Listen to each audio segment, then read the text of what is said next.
Welcome back to Only Talk Sports, and tonight we have WillND back for Week 7 in college football. We're going to be previewing all these great matchups. It was a fantastic Week 6 that shook up the college football playoff race and even the bowl races. It's going to be crazy to see what happens this week, but we're going to be recapping those matchups as well, and it's going to be a lot of fun tonight. But what are your first thoughts about tonight's stream, Will?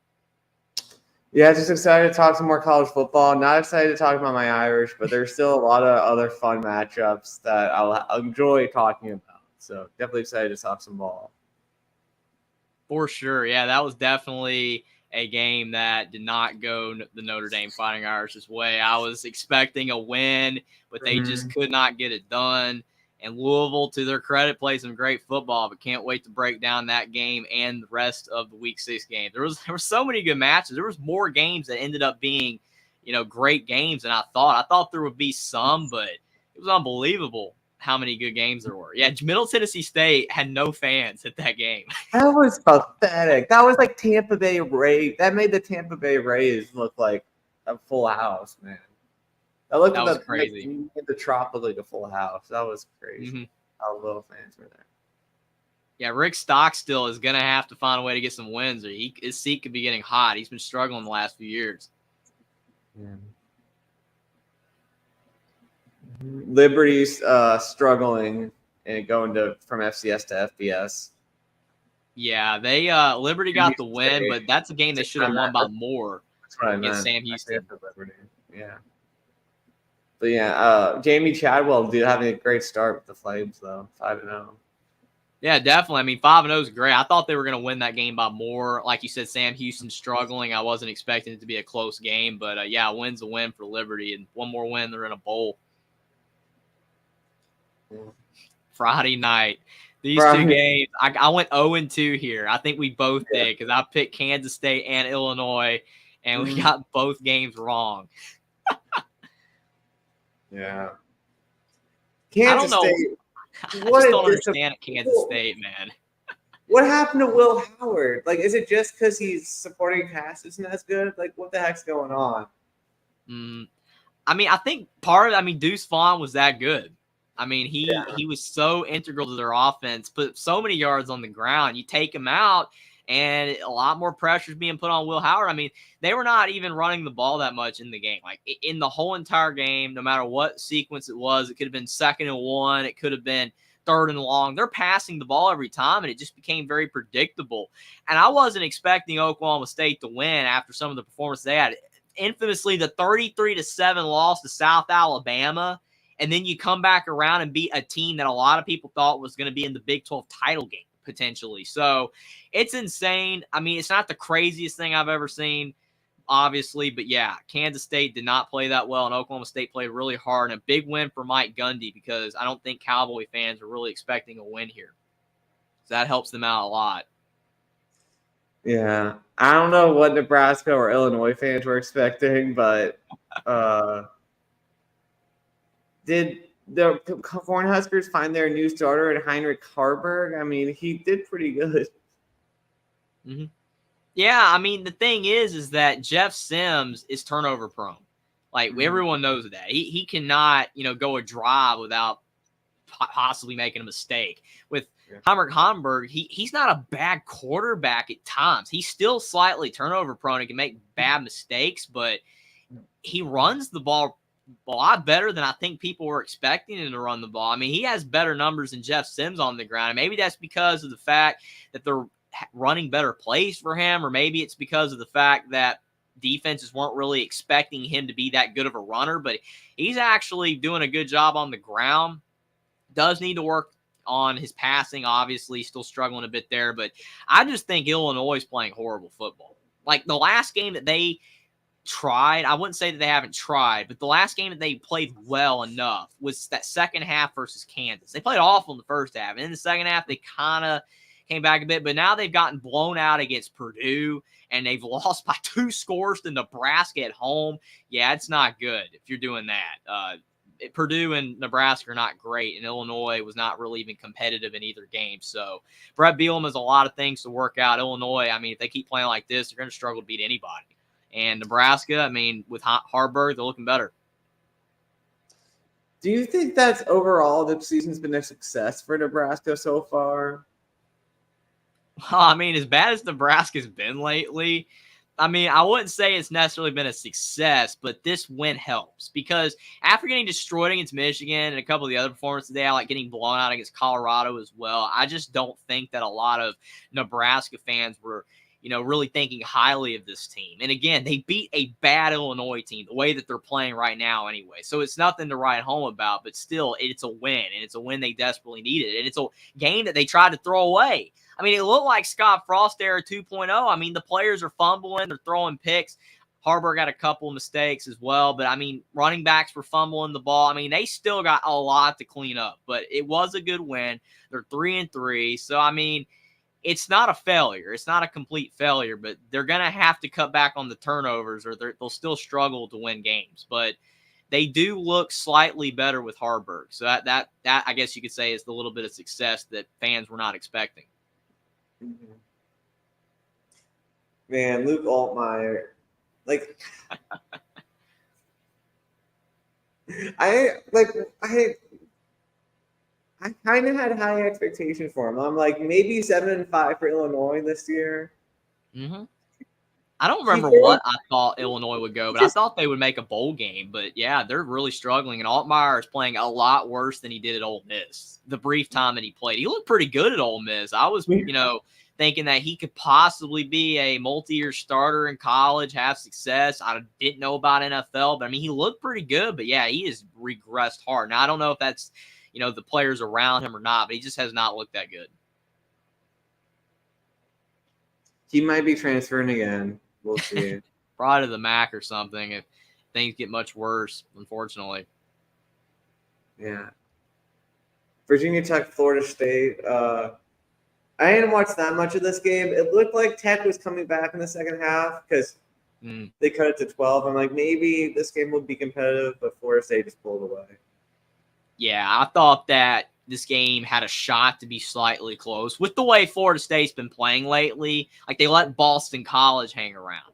So I think that, this is a game really, it speaks more of Florida State finally putting away an opponent, winning by a comfortable amount. And that's what the Seminoles need to do, moving forward if they want to prove that they are a possible ACC, title team this year or a CFP contender. They need to win games against teams like this by this amount. They cannot, be winning these games by one score because, let's face it, Virginia Tech's not good. Boston College is not good.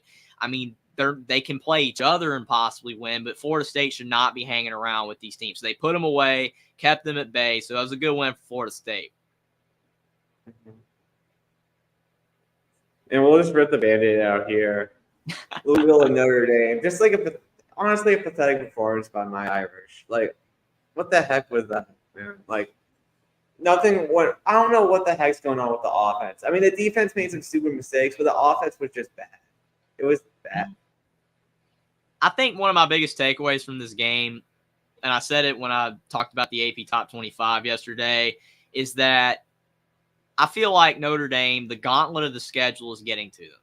I mean, you play Ohio State, and you get your heart ripped out on the last play of the game, and you lose. A game that they should have won, and they did not win. And then they play Duke on the road, and Duke gave them everything they had and had a great shot to win. All they had to do was tackle Sam Hartman on 4th and 16. All they had to do was stop him, and they didn't. And Notre Dame wins that game. And then you go on the road again and play Louisville, a team that has momentum, a team that's won 5 games in a row before winning their 6th. And it's like with Louisville, they barely beat Georgia Tech. They barely beat Indiana. They barely beat NC State. But when you start to compile these wins back to back to back like this, it makes a team believe. And Notre Dame's kind of limping in a bit. You lost to Ohio State. You get by against Duke. But those are 2 tough teams. And then you're playing your third tough test, second tough road game in a row. And then Notre Dame just dropped the ball. I mean, Sam Hartman wasn't getting protection, and he throws 3 picks. He had 2 fumbles as well. So 5 turnovers for one guy is insane. Like, that is just completely insane. For a 6-year senior as well, a guy that's seen so much football, he just could not get it together. But again, a lot of it was the O-line. They couldn't get the run game going either. And then the defense in the second half just ran out of gas. I mean, look at the box score. Louisville had 7 points at half, scored 10 in the third, 16 in the fourth. The defense for Notre Dame started to collapse when the Notre Dame offense wasn't doing anything. When the Notre Dame offense wasn't scoring, moving the ball, keeping the defense off the field so they could rest, that's when Notre Dame collapsed. And then once Louisville started getting into a little bit of groove, once Sam Hartman, he was getting pressure, making those mistakes, Louisville had good field position, Notre Dame's defense ran out of gas, and they just looked super exhausted by the fourth quarter, and they lost. And now they got another tough game coming up, which we're going to talk about. It's like, I just think that this stretch of schedule just hurt Notre Dame. I think it was too many hard games back to back to back, and they weren't able to handle it. Mm-hmm. Yeah, I agree. And one of the Notre Dame sports writers I think does a good job. I look at his articles a lot. He was saying that the team just had it looked like they had no energy in the warm-ups, and they were just dead. They didn't look like they were excited for the game. And I definitely think that speaks to just the toll that all these tough games in a row have taken on the team. Yeah, I mean, on the one hand, you can look at, well, hey, we're playing all these big matchups, and we want to prove that we can win these games and stuff. So you can look at it that way, but sometimes it's just the physical toll and mental toll it takes on athletes, playing all these games in a row. I mean, we've seen teams do it before. We've seen teams win big game after big game and tough stretches. But, I mean, you have to be an elite team to do that. And Notre Dame's a good team, and they have talent, but I just don't think that they're good enough to be able to withstand a stretch like this. And unfortunately, they've dropped 2 of the games, and they could drop a third one. Who knows? I hope not. All right. They're going to have to play better on both sides of the ball if they want to win. Georgia just taking care of Kentucky. Georgia finally looking like the team of the past 2 years, the best team in college football. Wildcats just didn't put up much of a fight in this one. The thing is, I wasn't expecting the score to be like this, but I remember on the Voice of College Football a few nights ago, before this game, Kentucky fans thought that they had a shot to win.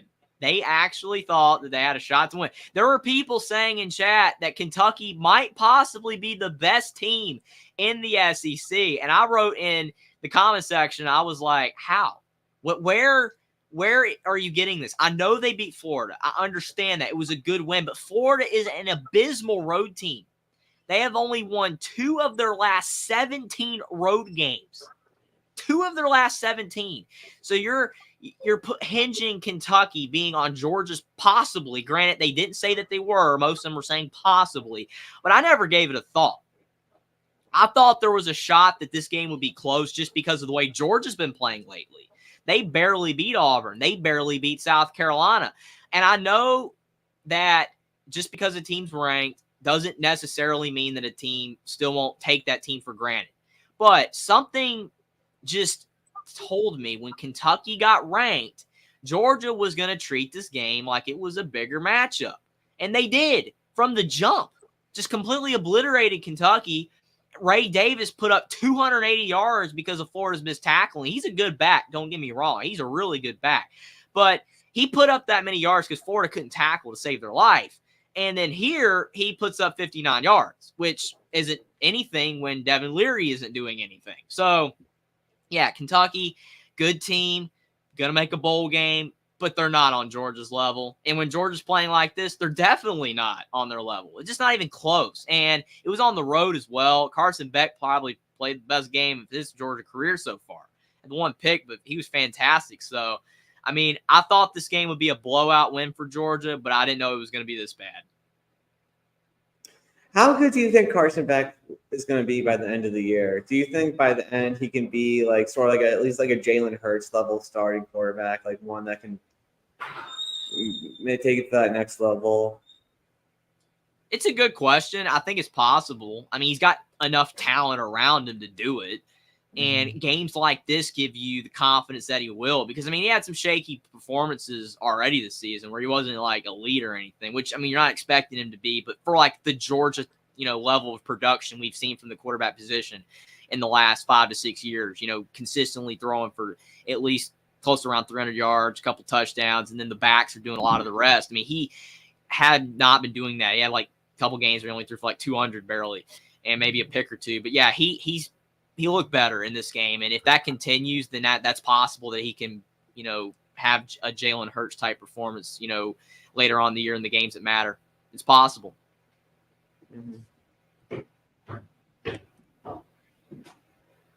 Michigan just destroying Minnesota. The thing I love, though, about college football fans is how we've gone from last week, no team's dominant, no team looks like the best in college football, to now it's Georgia, Michigan, and everyone else. Nobody else can even get close to these two teams based off one game. Don't get me wrong. Both of these are impressive wins. They really are. Michigan going on the road in a pretty tough environment and just obliterating Minnesota. Grant, Minnesota's no offense. They just don't. Their offense is borderline Iowa bad at this point. And Michigan did what they did. They completely annihilated them. And Georgia did the same, but I still don't know if we can say that these two teams are just far and away better than everyone else. I mean, they proved a lot this week, but yeah, that's one of my biggest takeaways is now people are saying Georgia and Michigan are way better than everyone else, which I think is funny. Just off one game, but yeah, really impressive against Minnesota. PJ Fleck said that Michigan's the best football team he's ever seen, this Michigan team.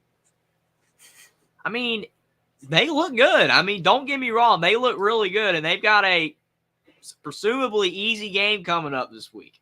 So, I mean, it looked like they might keep rolling, but I just think that it's a bit premature to think that these two teams are by far better than everyone else. They could be. I mean, I think that that's possible. The way that these two teams are looking, yeah, Georgia, Michigan could be the best two teams, and they could end up playing each other in the championship game if they keep playing like this. But Michigan's got tougher games coming up.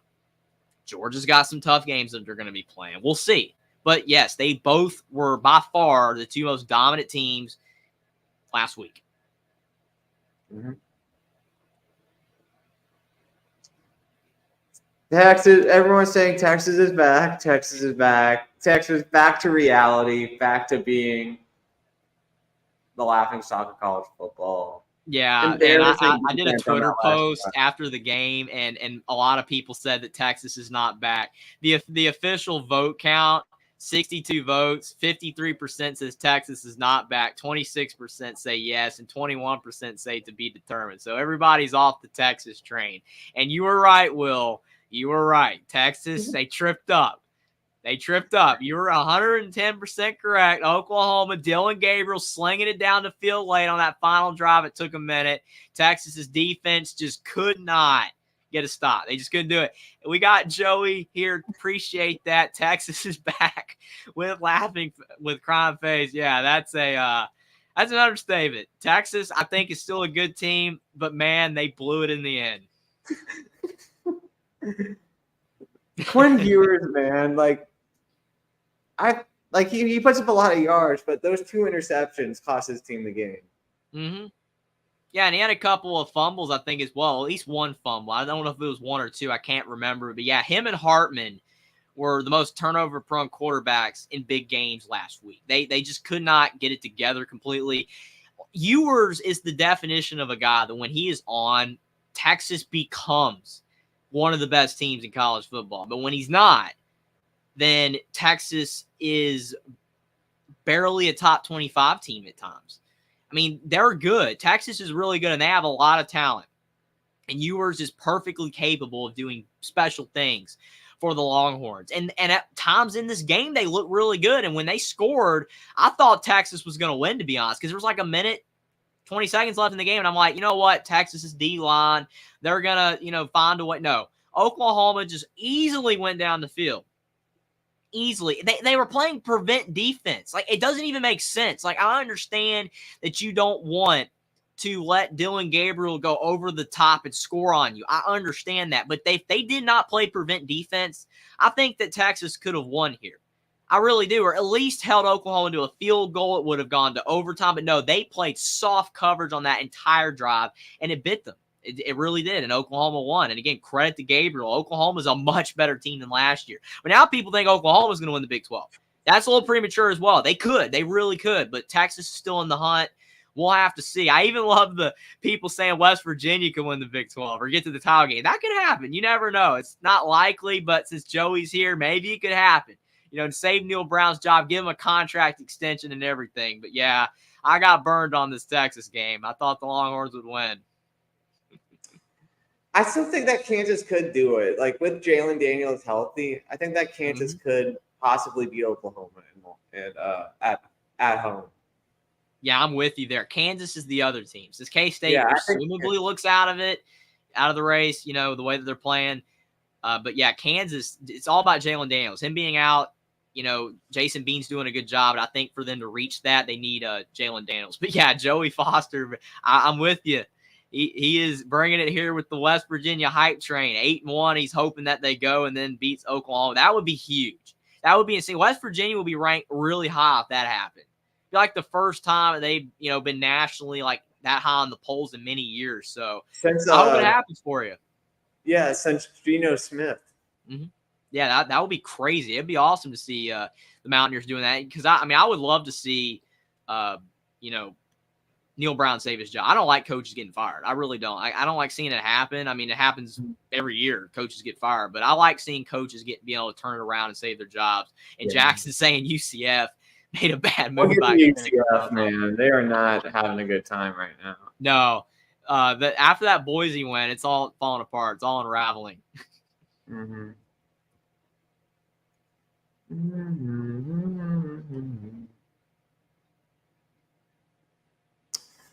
Man, Maryland looked like Maryland could do it. I'm like, come on, Maryland, you can do it. Like, you can beat Ohio State, but at the end, they still come up short again against the Buckeyes. But they always play them close. Yeah, I think that the Maryland Terrapins, the way that they looked at the start of the season, they have an argument to be like the 4th or 5th best team in the Big Ten. There's an argument there. I think they are the 4th right now, just because I think the West is so down this year. They very well could be, and I mean that's crazy. It shows you how much better the East is than the West, and it's going away after this season. So, but yeah, I think Maryland's a good team, and they've shown flashes, and they were hanging with the Buckeyes, but then that fourth quarter, it was 20-17, and then the fourth quarter happened, and then it all collapsed, and Kyle McCord and the offense started getting going. Marvin Harrison, Maryland just could not contain them. And, I mean, 8 receptions for $163. That's a lot of yards per catch right there. And, yeah, so I think that, Ohio State is showing that they're getting a bit better every week and that the Terps, they possibly are the 4th best team in the Big Ten, but they're still not on Ohio State's level. Yes, they had that 2018 game. That was insane that they almost won. But so Maryland is capable of hanging with the best in the Big Ten. They just couldn't get it done in this game. Joey says, no, I forgot about Will Greer. 15th in 2016. A couple of the top 25 teams, but those teams are very good. Will Greer in 18. Yeah, that's a good point. I mean, I'm just saying in general, like West Virginia's been awful the last few years. So, or just down with Neil Brown. So it would be the first time in a few years that they're ranked and, relevant per se, since most people think, that you're relevant if you're ranked. But you're right, Joey, for sure. It's been more recent than Geno. But, to Will's point, they were really good back then as well.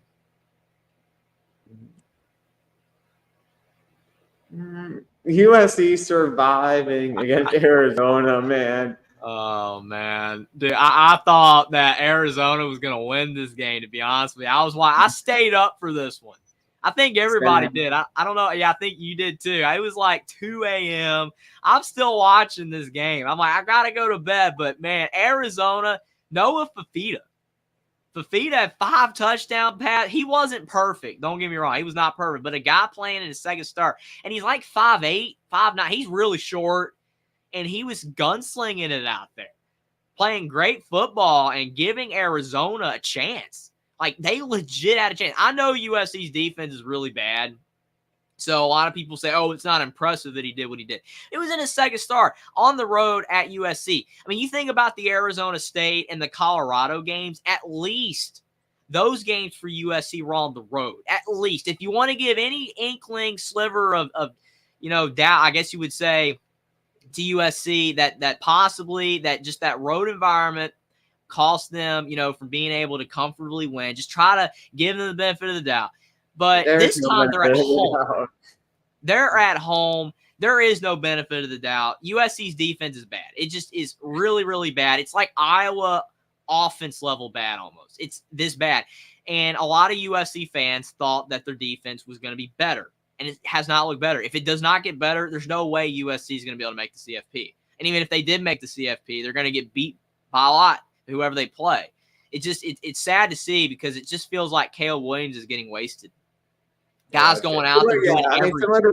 Similar to Bryson in Alabama. I mean, they couldn't win at a championship for him. He got wasted. Same thing could happen to Caleb Williams. You're right. I mean, it's actually crazy to think about that with Bryce Young, but you're right. It's the same thing. But I just feel like with Caleb Williams, though, it's because how dynamic he is. Like, he was literally at the end of the game. They were showing it like in second overtime. He was heaving because he was running all over the place, running and he was doing it all. And like Jackson said, USC's defense is going to cost them a game at some point. And I hope it's this week. I hope it's this week.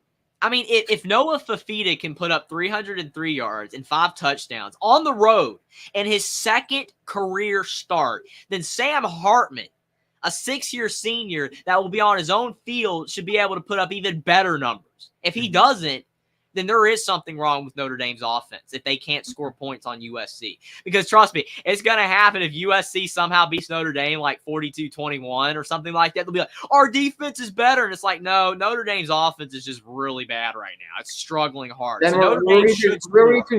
We're reaching Brian Ferentz levels if we can only score 21 points. Yeah, you got to be able to put up 35, 42, something in that neighborhood against the Trojans. And you're gonna have to if you want to be able to win. Joey says the Fighting Holgersons are going. We're gonna get to that. We're gonna get to that, Joey. Yeah. We definitely are. One more thing about the Ohio State game that I forgot to say. How concerning is it that they can only run for 3 yards of carry against Maryland? Like Chip Trainum, their best runner, can only run for 3 yards of carry. Yeah, it shows for one that Travion Henderson is just not reaching the level of play that he was as a freshman before he got injured. That's one thing. They need Ohio State needs Travion Henderson to revert to his freshman form, and yeah, that is a bit concerning. I mean, it's not going to cost them in most games because of how dynamic Harrison Jr. is and their other receivers, but in bigger games, you need to have some type of run game better than that. So, yeah, it's definitely something to keep an eye on, especially because Maryland's run defense isn't like tops in the Big Ten or anything. So, yeah, that's very interesting. Hummus Hero says, hello, Jeffrey, Will, and friends. Appreciate you for stopping by as well, Hummus Hero.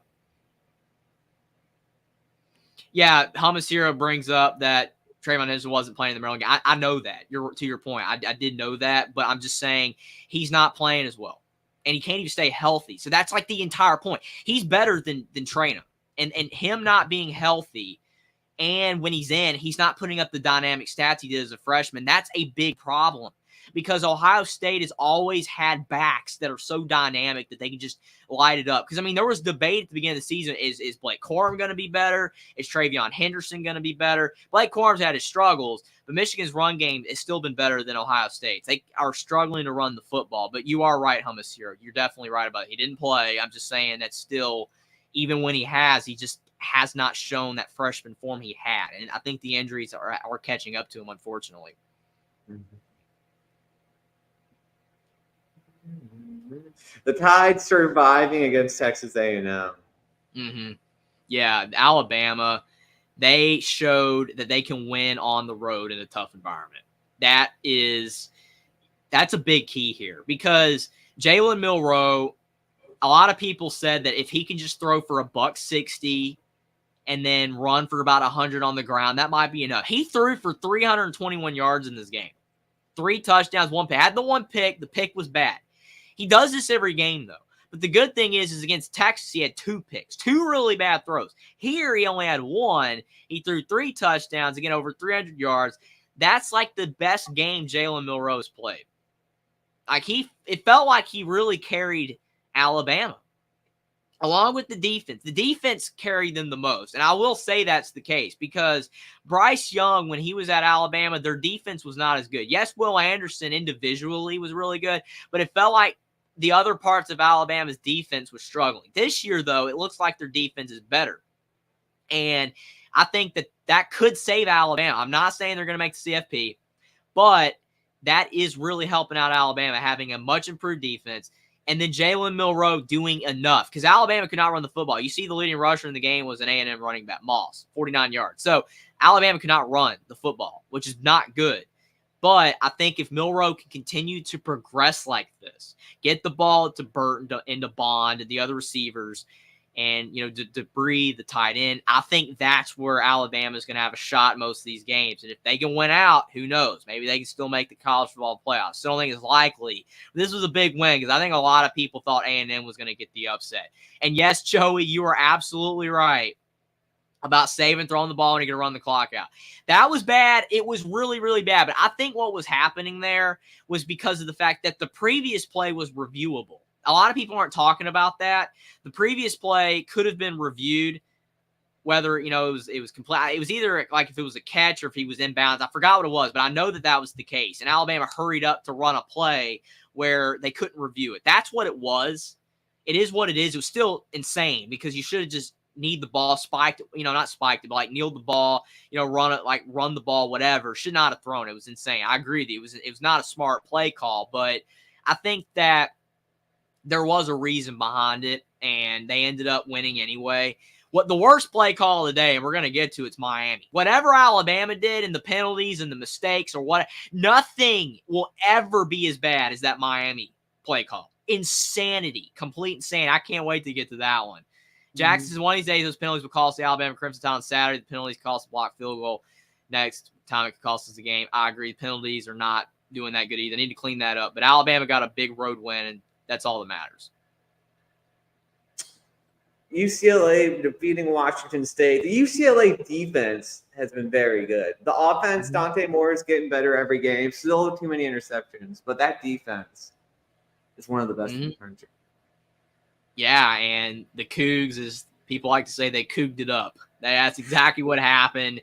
I was a believer in Washington State. After what they did against Oregon State, they're ranked in the top 15. I'm like, you know what? UCLA struggling on offense. I think that they're going to go down here. Washington State's going to win and keep moving up the rankings. Nope. That's not what happened. UCLA, Dante Moore had a couple picks. Wasn't perfect, but UCLA had a good day on the ground. And like you said, I do think that UCLA's defense is one of the best in the Pac-12, maybe even top 20 in the country. It's pretty good. So that wins games. When your offense is doing that well, it wins games. And Cam Ward had his worst game of the season so far. Just couldn't get anything going. So tough loss for the Cougars. Mm-hmm. Yeah, and one of their touchdowns was on a pick six. So true. It was a crazy pick six, but yeah, Cougs definitely disappointed on offense. Cam Ward had a tough game. Carolina not falling for the trap, going to be undefeated and heading into a primetime game with another team that we'll talk about soon. But great day for Drake May. Yeah, this was good for two reasons. One, because of the fact that Drake May had the best game of the season so far for North Carolina, which is great news because a lot of people were saying 5 touchdowns, 4 picks, Drake May, 442 yards, 3 touchdowns. Now that looks like the Drake May we were used to. That's good to see for North Carolina fans. And granted, Syracuse is not a top-tier ACC team, but they were 4-1. They only had a loss to Clemson. And the fact that you are playing the team that we're about to be talking about soon, coming up next week, a lot of people are like, North Carolina can overlook Syracuse. No, they didn't. The other team did, but North Carolina did not. They went out there and leveled Syracuse. Good job for the Tar Heels because they usually have a propensity to blow games like this. That's why I don't think a lot of people trust them. That's why a lot of people think they're overrated every year. But they didn't do it here. We'll have to see if they can keep up the level of play that they just had in this game, later on down the season when they got the tougher games starting this week. But good win for North Carolina and a great confidence booster for Drake May. The Beavers surviving again in the Bay Area, man. They struggled with Stanford last year, got lucky in that one. They struggled again with Cal, but a great day for DJ at least for the Beavs, but they have to clean it up a bit. How do you give up 40 points to Cal?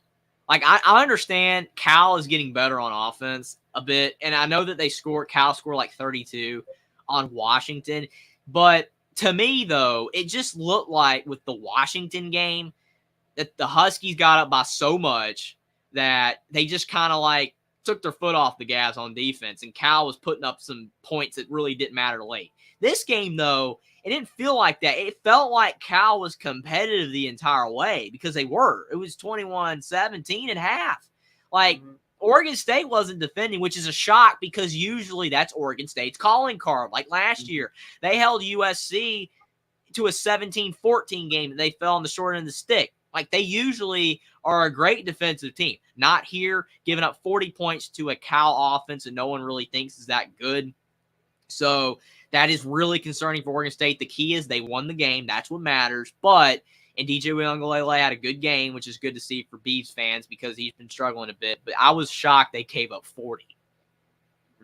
Yeah, definitely got to clean a lot of stuff up heading into I think they play UCLA this week. We'll talk about that. At home. As Ole Miss surviving Arkansas. Arkansas giving them a scare. Yeah, Arkansas is not that far away from possibly being 4-1. They've lost barely to BYU, LSU, and now Ole Miss, all by one score. So, are they the new Nebraska? Is Arkansas the new Nebraska? They quite possibly could be. I mean, I don't think they're bad. KJ Jefferson, he's been throwing some bad throws, but he has been under a lot of pressure. They can't really get the run game going, and their defense has been up and down. Like, depending on the game, it's like their defense does enough to keep them in the game, but they don't do enough for them to win the game. Same with the offense. So, yeah, like you said, they might be the new Nebraska, which stinks for Sam Pittman. I still think they're a decent team.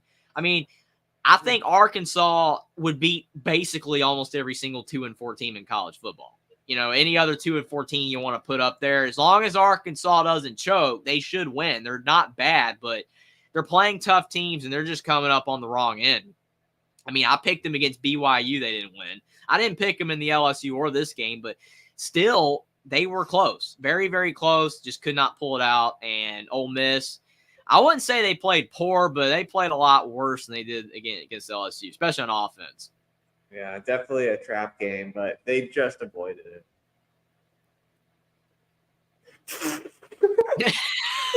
Here we go. This is the game everybody's been waiting for. Miami, old Miami.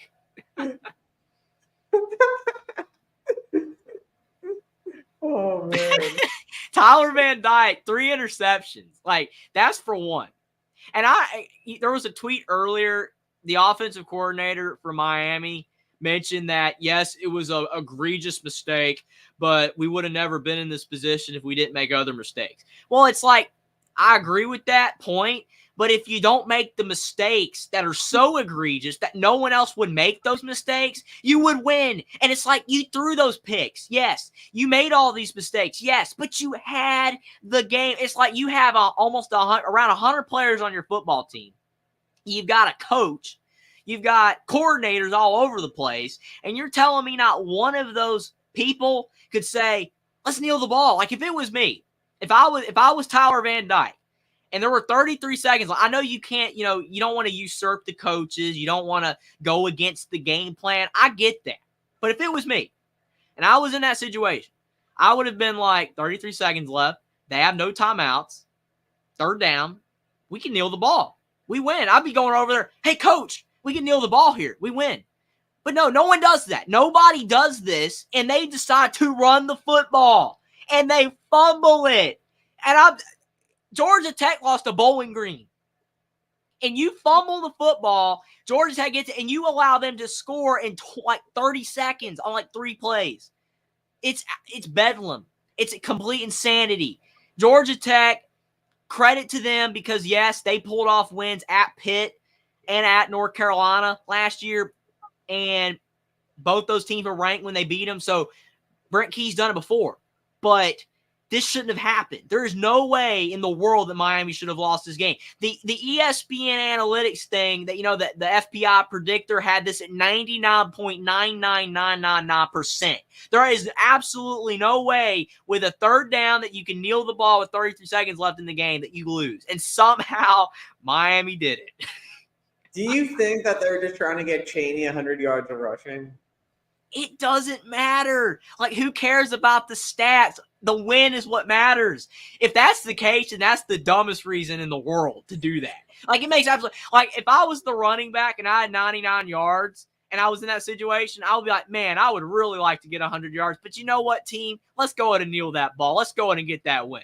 Team's more important. The win's more important than my stats. What in the world? It doesn't matter. I just don't understand. All I know is that was one of the worst decisions I've ever seen in my entire life. I watched that game. I almost flipped the channel because I turned it on and I was like, Miami's going to lose. And then I'm like, oh, Miami's got kneel the ball. I almost turned the channel and then I saw that they were running a play and then the fumble happened. And I'm like, what are they doing? They could have kneeled. They could have won. I couldn't believe it. I've just never in my life. Sorry about the over exaggeration, but this was my exact reaction when I saw the play. I just could not believe what I saw. No other team would do this. No, an elementary school team would kneel the ball. Every single team in the entire world would kneel the ball there, but they ran a play and lost somehow.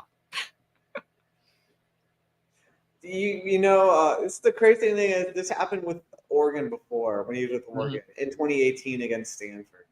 Mm-hmm. And he didn't learn. I just don't understand. It's like Jackson said, and this is the thing. We're going to get to that game. But he says, I feel Miami's going to upset Tar Heels this Saturday. And the thing is, something tells me that, not that they're necessarily going to win, but Miami's going to play better. They're going to come back from this abysmal performance. Even if they won this game and didn't do the egregious non-kneeling of the ball and running the play, fumbling and lose, literally, Miami's going to go out there and play better next week. You know what's going to happen. And it's like, why didn't you do that in this game? Like, I understand there's look-ahead games, but North Carolina handled theirs, and Syracuse is better than Georgia Tech in most people's minds. North Carolina took care of business. Why couldn't Miami do it? Especially the way Miami's been playing earlier in the season. It makes no sense. Do you think that – Good one, Jackson. I love watching, Coach Coop and Uncle Lou's reaction, man. Coach Coop was just it looks like his dog died. How devastated he was at the end, man. It looked like he's lost a girlfriend or something.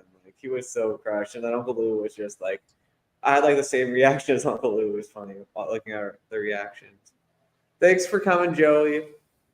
I really appreciate that. I can understand on the dying phone, but I really appreciate you for stopping by. I really appreciate the compliment as well. Just glad that you were able to make the show and got a lot more things to talk about tonight, but I don't think anything is going to be as funny as this, though.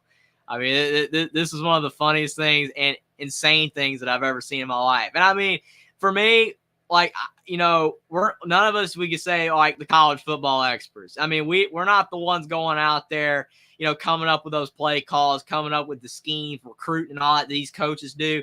But I still can't believe not one of those coaches or players thought to kneel the ball there. Now, do you think that Georgia Tech can turn this momentum into a bowl? Do you think they can make a bowl? Well, I don't know the rest of their schedule off the top of my head, but I mean, if they have an easy enough schedule, it's possible. I mean, there you go. 3 wins are possible right there. Boston College, Virginia, and Syracuse are possible. They could do it. It's not impossible. Will they? I mean, they could still lose one of those games, but it's possible. It's good that the Syracuse game is at home and not at the Dome. Yeah, like Hummus here said, it's funny unless you're a Miami fan, then it's either laugh or cry, I suppose. Yeah, I know. Well, I mean, for me, just not even necessarily being someone that really cared who won the game. I was almost, I wouldn't say crying, but it was so insane that I was feeling a million different emotions because I just couldn't believe it. I just really, really couldn't believe that a top 20 team in college football, with all that, the coaching staff, all those players, as much as everything's going for Miami there, that they do something like that. It was insane. Mm-hmm.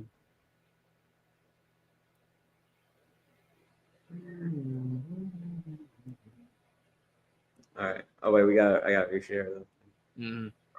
Yeah, we got definitely a lot more games to cover for sure. But like I said, none of them are going to be as egregiously insane as that Miami Georgia Tech game. And like you said, maybe it'll be momentum for Georgia Tech. Good for Brent Key, but Brent Key would tell you that, hey, we got lucky. We got bailed out.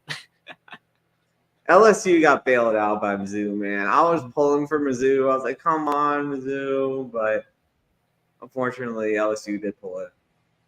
I have to say, though, because you got me on that Texas game, right? I picked Texas. You picked Oklahoma. I was like, this game right here, we split. We split on the you got me's because you were like, Missouri, take down Brian Kelly. No, Brian Kelly. The defense is bad for LSU. It's bad, but they came through when they needed to with a pick six at the end. Neighbors is a fantastic receiver, and Jay Daniels, he can sling it. He can. LSU's offense is really good, but Missouri, they scored as well, but again, it's probably partially a byproduct of LSU's regression on defense. It was a good game, lots of scoring, but somehow LSU pulled it out. Even though they're eliminated from the CFP, still played hard. Got to give them credit. Yeah, man. If Brady Cook just kept those interceptions down to 1, maybe Mizzou wins this game. But I agree. Yeah. I don't know, man. I really was pulling from Mizzou. Yeah, I had to have some game go my way, man. I was really hurting in that noon window. There's a lot of games I got wrong, but I was like, I picked LSU. They finally pulled through. Yeah, Jackson, without Jay Daniels, LSU could barely be a bowl team. Like, if they didn't have a good backup. Depending on who their backup would be. But, yeah, I mean, they're not stopping anybody, which is so rare because usually LSU, always has a good defense, especially good corners, and they're just not playing good defense. It's insane. Hamasura thinks Daniels might be the best QB in the SEC. I think he is. I mean, who do you think's better?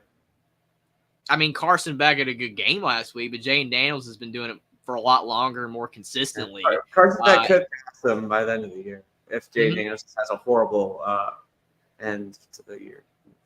It's possible that he definitely could be the best, and he's probably the guy carrying his team the most. Yeah. Wyoming taking down Fresno. This was a good game, man. I was watching this one. Injuries galore here. The running back for Wyoming got hurt late, Whaley, and Fresno State's quarterback Mikey King got injured. Logan Fife had to come in. So there were injuries for both teams. Good win for Wyoming. I mean, hey, they said on the broadcast it was the first time Wyoming had won a nationally televised game since beating BYU on national television in 1988. So, hey, I mean, Wyoming doesn't normally get the spotlight. Shocked that the game was on Fox. I was glad it was. It's cool to see two Mountain West schools get, the respect they deserve, getting the attention that they deserve. Both teams are solid, but yeah, I think when Keene went down, it really hurt Fresno State's offense, even though they weren't really doing that good even when he was in. But it was insane, though, how Wyoming did enough on defense, because in the second half, I think it was like 4 minutes left in the game, and they said that Wyoming had only 38 yards of offense in the second half. So yeah, Wyoming's defense was the hero. They stopped Fresno State enough, and then their ground game for Wyoming did enough in the end, and they got the win. So Fresno State, I was shocked they lost. I picked them to win. They didn't get it done. But, yeah, Wyoming's defense was the real hero. I think I got you on that one, did I? Did I pick one?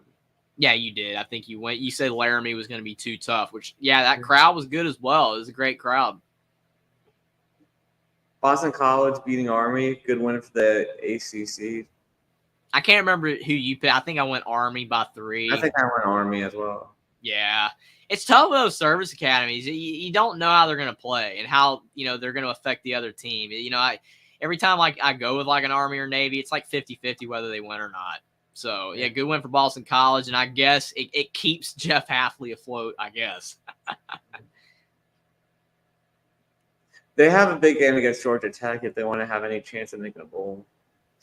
One of those bad teams from the ACC is going to make a bowl, whether it's Georgia Tech, Boston College. One of those teams is going to get there, 6 wins. And man, they got if they Georgia play anyone Tech, competent in they the got Georgia Tech, UConn, and Syracuse all and Virginia Tech. So, like Boston College can make a bowl game, and they're not supposed to be bad. College. They could make a bowl. They just need to win 3 out of these. Look at the schedule. They could do it. They might actually do it. These next 5 games for Boston College. Think about if they actually won all those games and they went 8-4. If they went 8-4, I'm telling you right now, Will, that they would be like the worst 8-4 team of all time. They'll be like Hafley is saved, contract extension. It's like you went 8-4 with playing no one. Imagine if they would have beaten Northern Illinois and go 9-3. Yeah, 9-3 with this schedule. Like, unbelievable. You are not what your record says you are. There are 6-6 and 5 and A&M at 5-7 last year would destroy this Boston College team. But yeah, Boston College could go 8-4. They really could. And they could have gone 9-3. Insane. Just absolutely insane. Oh man. Wow, that schedule's bad. Oh man.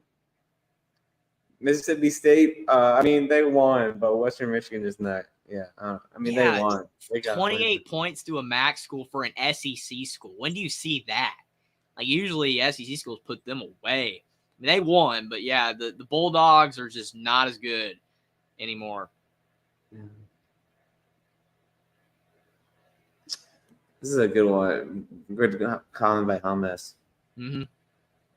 Yeah, Wyoming's a state that doesn't have a lot of people. It's one of the least popular states in the union. I think it is the least popular state in the union for now. Anyway, they're getting more people moving there, but people are moving everywhere. Like Idaho, for example, Boise's exploding city there. But yeah, I mean, it just shows you that teams can recruit out of state. Get some transfers these days now. Wyoming did lose some, but they gained some transfers, so it kind of was 50-50. And yeah, they've done a good job. And they had Josh Allen a few years ago, and he was able to give them some national press with his play.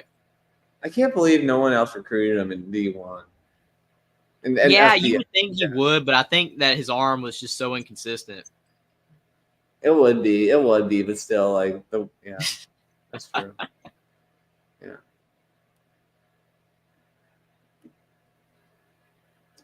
Wisconsin does beat Rutgers, which shows that a Big Ten East team can't beat a Big Ten West team can't beat a Big Ten East team.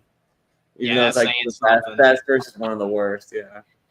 Yeah, I think Rutgers is decent, but the problem is that they can't throw the football consistently. They've got a decent run game, and their defense is capable. But you see Wimsatt at 181 yards, touchdown and a pick. Granted, Wisconsin's defense is still solid enough, and it was on the road. It's not a bad loss for Rutgers, but I feel like if Rutgers had won, it actually would have made people believe, hey, Rutgers is, they're going to make a bowl. They're better than Indiana and Michigan State. And I think they play Michigan State this week, so we'll see what they do in that game. But yeah, it just shows you Rutgers is still far away from being anything special, but they're not horrible. Mm-hmm. Yeah.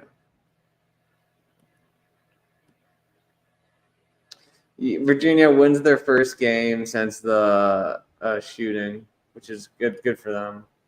Virginia should have a couple wins, to be honest with you. They should be like 3-3, like Boston College or Georgia Tech right now, but they fell short in a couple games that they had the NC State game.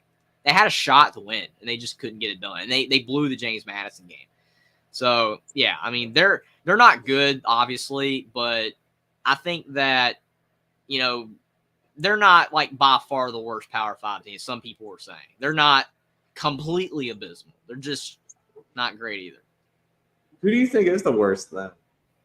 I don't really know. I mean, I thought it might have been Virginia, and it still could be, but I mean, they hung with NC State. I mean, James Madison's a good team, and they only lost to them by 1. James Madison's undefeated. So, I mean, they've shown flashes of being competent. Arizona State, for a minute there, looked like the worst, but they almost beat Colorado. They hung with USC, even though everyone's scoring points on them. I mean, I don't know. Do you think it's Stanford? Indiana, a lot of people are fading on them because of the way they're playing, but I still don't think that they're the worst. Stanford's pretty bad. They did lose to Sacramento State.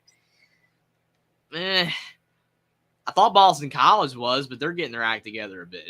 There's a bunch of really bad ones. Like, I thought Iowa State was horrible after they lost to Ohio, but then they turn it around, and they're winning some games. So Big 12 has a couple bad. Houston's struggling. It could be Houston. Yeah, it could be Houston. Since they're now technically Power 5, which is going to end up being Power 4. And it's interesting. Vanderbilt's not that good either. They're really struggling, actually, this season. Like, they were better last year. So, I mean, I think it's Stanford, but watch them turn around and beat Notre Dame again. You don't want that happening, Will. It would be even worse this year. It would be like Marcus Freeman level bad if people would be saying that, even though that shouldn't be the case. But that would be a horrible loss. Illinois is pretty bad, too. Illinois is up there. I still think Indiana's a bit better, but we're going to need to see more from them against Michigan State, Illinois, Rutgers. Like, how they play against those teams is going to determine whether they're the bottom of the barrel or if they're like 5-7, 6-6, and they're actually decent. Have to see. Toledo beating UMass. I think Toledo's only loss is Illinois. Yeah, the 30-28 loss. Yeah, this Marshall-NC State game was big because everybody was telling me I should have picked the Thundering Herd. Buckeye Mike, you even picked Marshall, and I went with NC State. I went with NC State, and they pulled through. I didn't do my pick. Dang it. Yeah. If they would have stuck, if NC State would have stuck with Brennan Armstrong, I think they would have lost. But MJ Morris didn't do enough. He's dynamic, though, but he had 3 picks, to be fair. He had 3 picks, so it's not like he's an absolute upgrade over Brennan Armstrong, but he gives you that, better dynamic than Brennan Armstrong. Like, Armstrong can run, but it feels like with MJ Morris, like, there's just more dynamic to him overall than with Brennan Armstrong. It's kind of hard to explain. They're similar, but they're not. And plus, Brennan Armstrong's arm, it's like Mark said. It just seems like his arms regressed. Like, he was just slinging it 2 years ago. And now he's struggling to, throw the ball downfield. I think Morris gives him a bit more of an upside. And there was no defense in this game. I was blown away, to be honest with you, Will, that this same team that held Louisville to 13. It was a 13-10 game. Louisville had 13 points. They scored 33 on Notre Dame, but NC State gives up 41 here to Marshall. So these teams are inconsistent this year. That's the common theme with teams. Oh, you got Oklahoma State losing to South Alabama 33-7, but now we're beating Kansas State. Like, this is what these teams are doing. Iowa State loses to Ohio, but we beat Oklahoma State. It's insane. It makes absolutely no sense at all. Indiana, they didn't beat Louisville, but they only lost by 7, and then they barely beat Akron. So teams are just weird this season. A lot of them are very inconsistent. And NC State's defense is inconsistent. Giving up 13 to Louisville, but then 41 to Marshall. So good win for NC State, but they need to shore up that defense and keep the offense playing better. They could be decent. Mm-hmm. UTSA beating Temple. Disappointing season for UTSA. They need Zachary Franklin. I mean, him leaving to Ole Miss, to me, single-handedly has ruined their team because of the fact that he made Frank Harris so much better. Because Frank Harris can run a bit, but, he could always sling it downfield to Franklin on a key down. And now they don't have that dynamic receiver since he left for Ole Miss, and it is affecting them. Buffalo 2-0 in the MAC, 0-4 in the MAC is horrible this year. The MAC is just horrible. Yeah, it's not very good, but shocking they beat Central Michigan like that, though. Central Michigan's usually been decent the last couple of years. Kind of, anyway. Northwestern beating Howard. And it's same thing. It's everyone talks about Indiana and the Akron performance, but it's like Northwestern. We know, we're figuring out Minnesota's not that good. We get that, but Northwestern beat Minnesota. And then they barely beat Howard. I mean, Minnesota's still better than Howard. I mean, I don't know. It's just weird how all these teams are so up and down. I mean, Northwestern against Minnesota, who's supposedly a good defensive team. Ben Bryant threw for 400 yards against Minnesota, and yet the leading passer in this game was the Howard quarterback. Where was Ben Bryant? What happened to the offense? How do you put up? Did he get hurt? Did he get hurt? I'm not sure. I can't. I did not watch this game, so I'm just assuming he played, but if he did get hurt, that would explain it. Okay, back at quarterback, Brendan Sullivan at 3 touchdowns. Ben Bryant, yeah, okay, I guess he didn't play or he got injured. That's insane. I didn't know that because, like I said, I didn't watch the game, but I guess that would explain it. But still, you would think Northwestern would win. No more. Brian did not play after. Yeah, that wasn't really documented. I know Northwestern doesn't get a lot of press, but I didn't even know anything about that. Mm-hmm. Well, I guess the win's the win. They beat Howard without their QB. It's pretty good, I guess. I was still staying in that Big Ten West mix, beating Purdue. Yeah, this is just another classic Iowa game. Offense is abysmal. Running game did enough. Caleb Johnson had one of his best games in a while, by the way. He has not had a game like this since his freshman year. He ran for 134 and a touchdown against Purdue.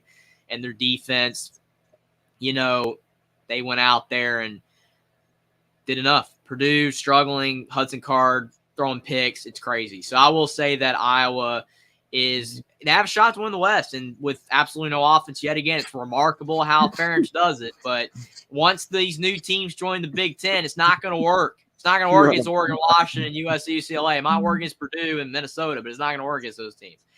I agree with you, Almasiro. The comparative thing goes in circles. Indiana played Louisville better than Notre Dame. Didn't instantly play Louisville well, but got beat handled by Notre Dame. Hey, that means Indiana's the bet. No, it don't. But it just shows you how these teams are inconsistent. It's crazy. Also, Maryland beat Indiana more than Ohio State did. That's why you can't base it off score, because teams don't always play as well as they do in other games. A lot of people use all these scores to determine who's better. It's not how it works. I mean, Georgia barely beat Missouri last year and Kent State last year, but then they win the title over TCU by 50. So teams play better or worse in different games. It's exactly true. Mm-hmm. Jason says Iowa versus Wisconsin will be interesting. The score might resemble a Little League softball game. Oh, man, that's funny.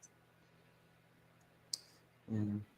But, hey, man, Iowa won. Brian Ferentz one step closer to losing his job. Yeah, Brian Ferentz. I mean, my thing is that I know, like the family dynamic. You've got, your son. He's your coordinator. And that's the biggest reason why nothing's been done. I still think why Ferentz, you not just put him back to tight end O-line coach. He was good there, but it is what it is. But the thing is once Ferentz is not there, like just say that they keep Brian Ferentz, the entire time at offensive coordinator. And once Kirk Ferentz is not the coach anymore, which is going to happen eventually. Don't know how many years in the future it's going to be, but it's going to happen eventually.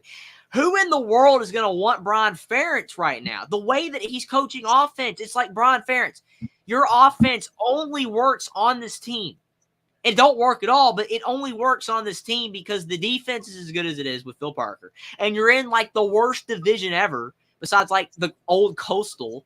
I mean, it's insane how lucky Iowa is that their defense is this good and they've been in the West. Or they can beat all these mid teams and go 9-3 every year. And people think Iowa's a top program. Dude, they beat Penn State in that one game. And people thought Iowa was legit. And it's like, dude, Sean Clifford got hurt.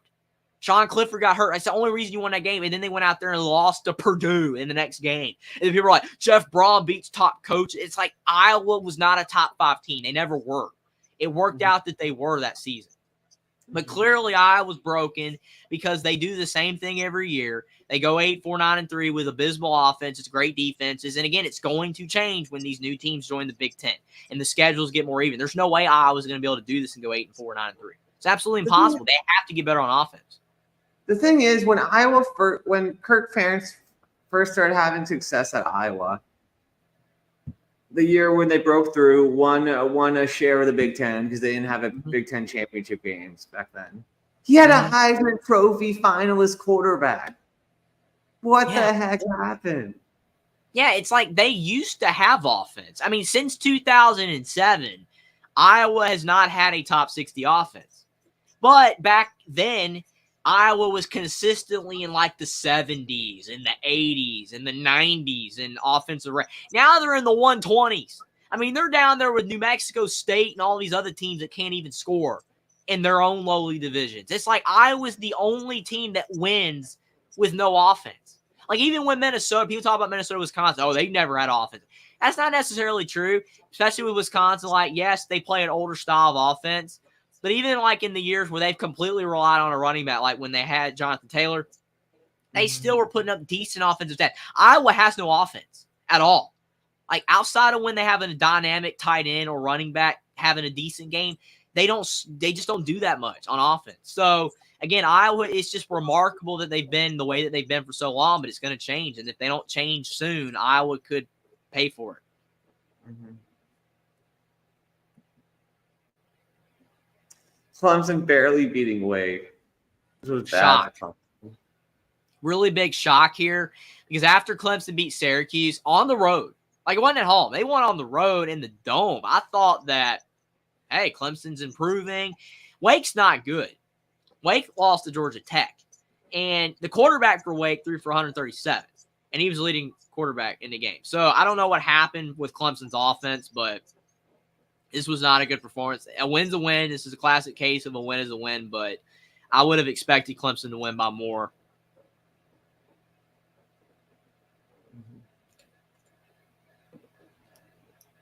Jeffrey, are you okay? Yeah, I'm still here. Okay.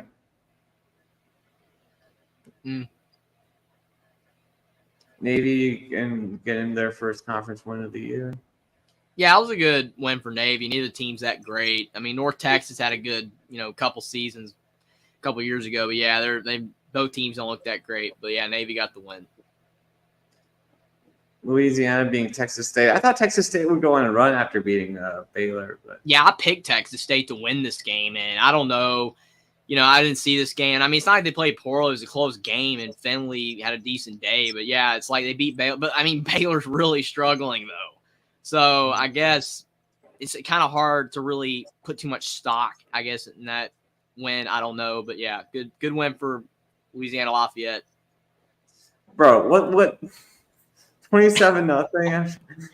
Bowling Green beat Georgia Tech, and then this happens. You go out there and get blanked by Miami, Ohio. Like I understand. And then Miami of Ohio. Miami beat Miami of Ohio. It's insane. You see, these results are not correlating. They're not adding up. They make no sense.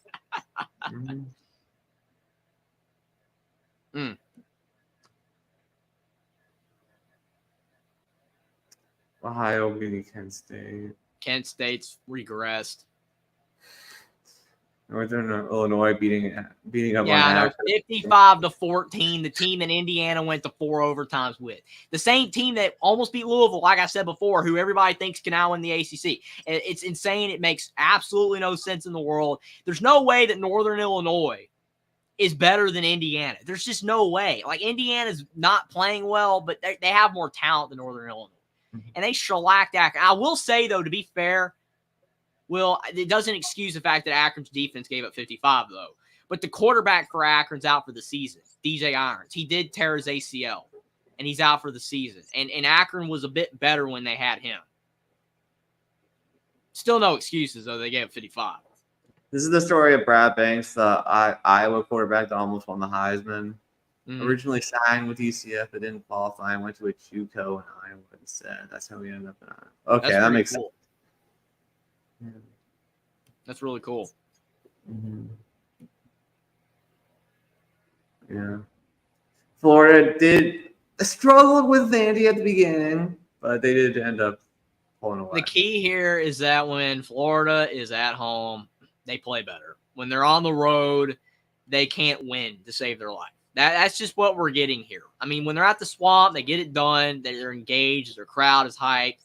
But then they go on the road and they get beat by Utah, and they get, they just can't win. They beat Tennessee at home. That was a really good win, but they can't beat Kentucky on the road either. That's just the problem. I think that Florida has proven that they have not found to be a really good road team yet, which is how you become a complete team, is playing well at home and on the road. It's not just good enough to do it at home.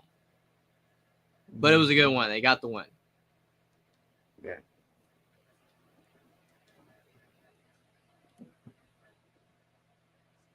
Kansas demolishing UCF, 51 points. Man.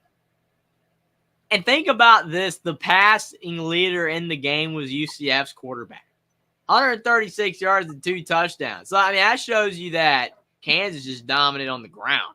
I think I saw at the bottom of the screen that Kansas had on ESPN, they had 300 and something yards on the ground and 6 touchdowns. So there you go. That's what happened. Kansas just pounded them on the ground, running all over the place. So I would say UCF needs to shore up the run defense if they want to have a shot to win a Big 12 game. I don't know what happened. I thought UCF was pretty good because they blew out Kent State in week 1. Granted, Kent State is not good. They blew them out, and then they beat Boise on the road. It wasn't a pretty game, but it was like, you know what? That's a quality win. Then this. I mean, they're getting destroyed in Big 12 play. And the only game they should have won was Baylor. They should have beat Baylor. They were up 35-7 against Baylor, and they let them come back and win 36-35. So I don't know if UCF's just giving up. I don't know, but Malzahn, like Jackson said earlier, gets the contract extension, and now UCF's playing the worst football of his tenure. So it's crazy. Good win for Kansas.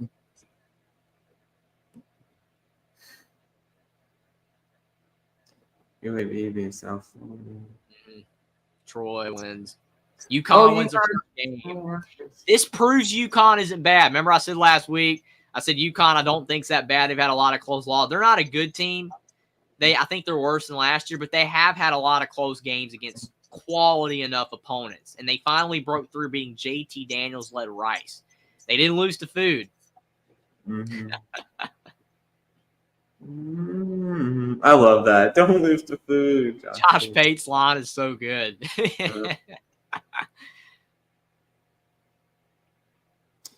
Florida Atlantic beat Kevin Wilson's Tulsa Golden Hurricanes. Colorado needed that one bad. And this game right here saves their bowl eligibility chances. Like, you can't lose this one because they got a tough schedule. And they got like a couple other games that are quote unquote winnable that they can get to 6 wins. But I don't know what to make of Arizona State. Like, they started the season just looking absolutely abysmal. The last couple weeks, they've looked better. So, and there's quarterback threw for 335. But yeah, Colorado's defense isn't that great either. But hey, they won. A win's a win. Won on a field goal. But yeah, Colorado is definitely not the team people thought they were before the Oregon game. Maybe it shows that Kenny Dillingham's starting to get his offense into shape.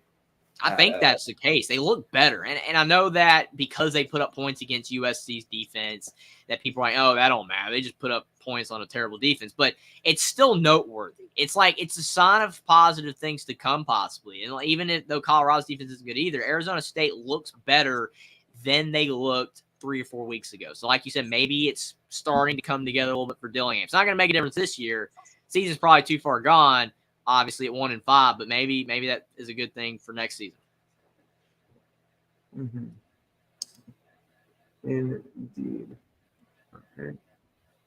South Alabama, I mean, when they win by a lot.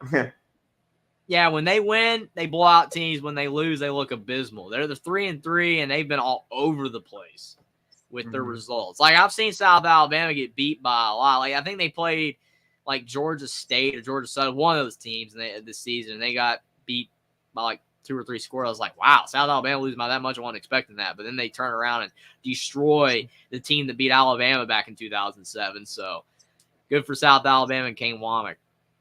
I think they've been a couple of SEC teams, I think. Not that recently, though. Mm-hmm. Yeah, South Alabama, I mean, they've been pretty solid under Kane Womack. They just got to get more consistent this season. Texas Tech starting to put together a good Big 12 slate after a tough couple losses to Wyoming and Oregon. I'm just trying to figure out who the worst team in the Big 12 is right now. It could be Baylor.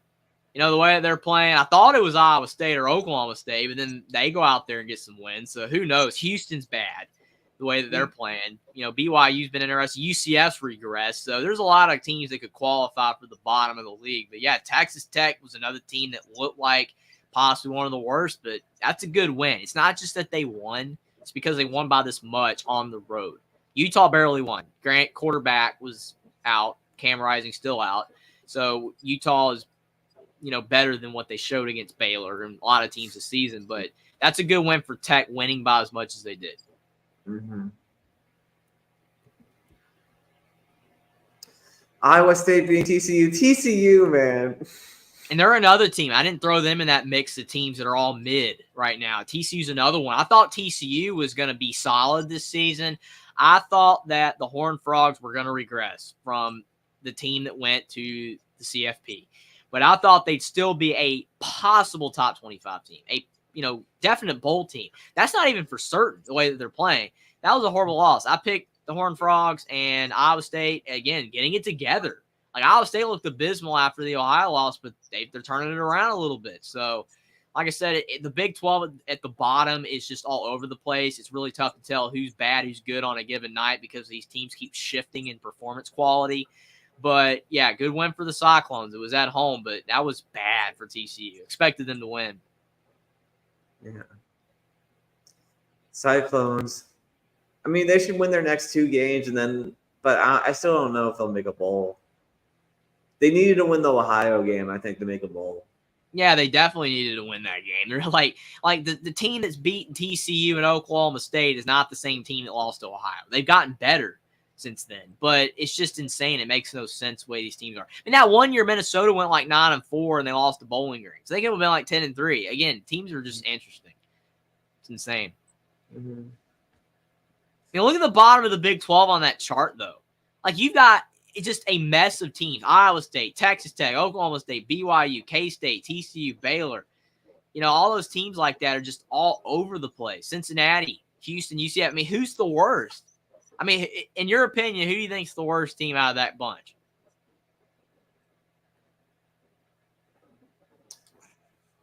I think Houston's the worst. Yeah, I think it's possibly Houston as well because how bad their defense is. They're giving up their points. only wins are like Sam Houston's bad. We saw that before. UTSA isn't the same. They lost to Rice, and Rice lost to. I mean, I know we're saying like the hypotheticals, but like Rice also lost to UConn. Yeah, I know, it's crazy. The hypothetical. That's been like the story this season. It's the hypotheticals. It's crazy, but I don't know. I think that Houston could be the worst. Could be Baylor. Could be UCF. A lot Cincinnati. A lot of examples. Yeah. Houston lost to Food. They could lose the Food. Utah State now 3-3. Turning it around a little bit. Boise survived that one. I thought they were going to lose. They were down like 27-14. I was like, are they going to lose to San Jose? But no, Boise turned it around, got the win. But they've definitely regressed from the Chris Peterman era. Even Brian Harsin, they're not the same. Yeah, they're not the same since Harsin left. Mm-hmm. Now we're on to week 7. Tuesday night. First Tuesday night games in college football this year. Crazy. Will there be more fans? We have a good game. We have a good game. I think the bigger storyline, though, is will there be more fans at Middle Tennessee State? That's the key. Will there be more fans tonight or tomorrow night? But, yeah, you're right. Liberty-Jacksonville State is a good game. That's actually a really good game. I would probably go with Liberty by 3. I'm not as confident, though, with the way Liberty played against Sam Houston. Maybe that was a look ahead. I'll go with Liberty by 3, and I'll go with Louisiana Tech by 3 as well. Mm-hmm. Yeah, I agree on the winners. But, I don't know, it would be fun to see Rich Rod go 4-0 in their conference. That's a really good game. I mean, that's a game right there that I know the cliche true college football fan. I mean, if you don't watch smaller games, it's not that you're not a true college football fan, but when you watch games like this, it just means you really love football. It doesn't matter what the level is because this is going to be a quality game. Yeah. App State and Coastal. App State. Man, Coastal's regressed. I mean, Grayson McCall's stats, 6 touchdowns, 6 picks. I don't think it's all his fault. I really don't. I mean, he had a good tight end a couple years ago, likely, and he's not there, and Chadwell's gone, and, Tim Beck. The team just don't look the same. But App State, they don't have their quarterback either, Chase Bryce, anymore. They do still have Noel at back. He's good. It's on the road. Coastal, if they had Chadwell, I'd pick them here. I'll go App State by 3. I'm picking App State. I'll go App State by 7. Not as good. That's a bottom of the barrel game. Ugh. FIU by 1? I don't know. 21-20. Mexico State. By I guess 7. They're only favored about 3.5, which is kind of shocking. Here we go. game.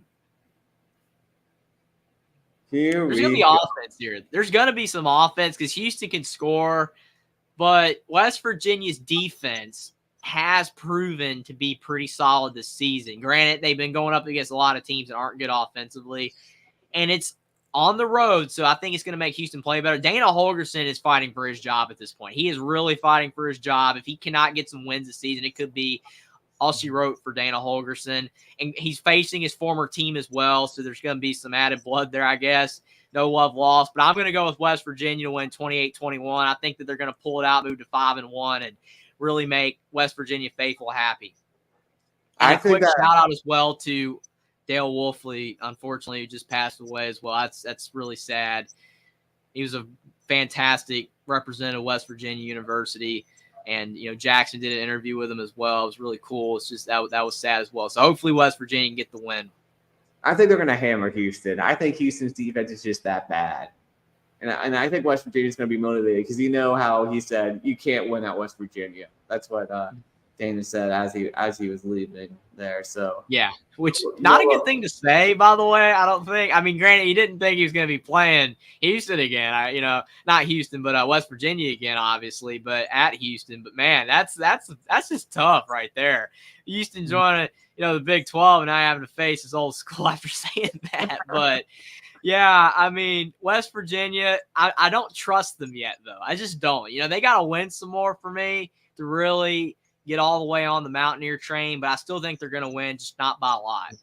Well, I just think that Houston's that bad. Like, I think West Virginia, they're a solid team. West Virginia's just bad. I think it's going to be 63 to 31 to 31 West Virginia. And I said 28-21. I mean, that might not age well. There's probably going to be more scoring, but I don't know. I just think it's going to be a close game.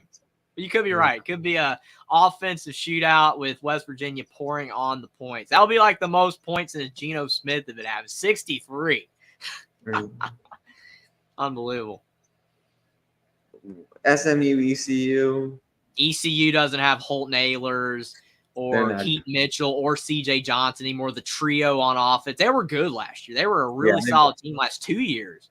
But, yeah, SMU's better even without Tanner Mordecai. I'll go with the Mustangs to beat the Pirates 31-21. Yeah, I don't know, man. The Pirates just aren't good. I have a coworker that's an ECU alum. He's depressed about the state. Yeah, I'm gonna go 38-17. Yeah, I had one family member that went to ECU, so I mean, it's like, I always pay attention to them. Man, they've gotten worse. They're horrible. This is like the Scotty Montgomery era of ECU. Like it's way worse than the Ruffin McNeil right now. But, I mean, Mike Houston, he got them good for a couple of years. Maybe he can turn around next year in the future.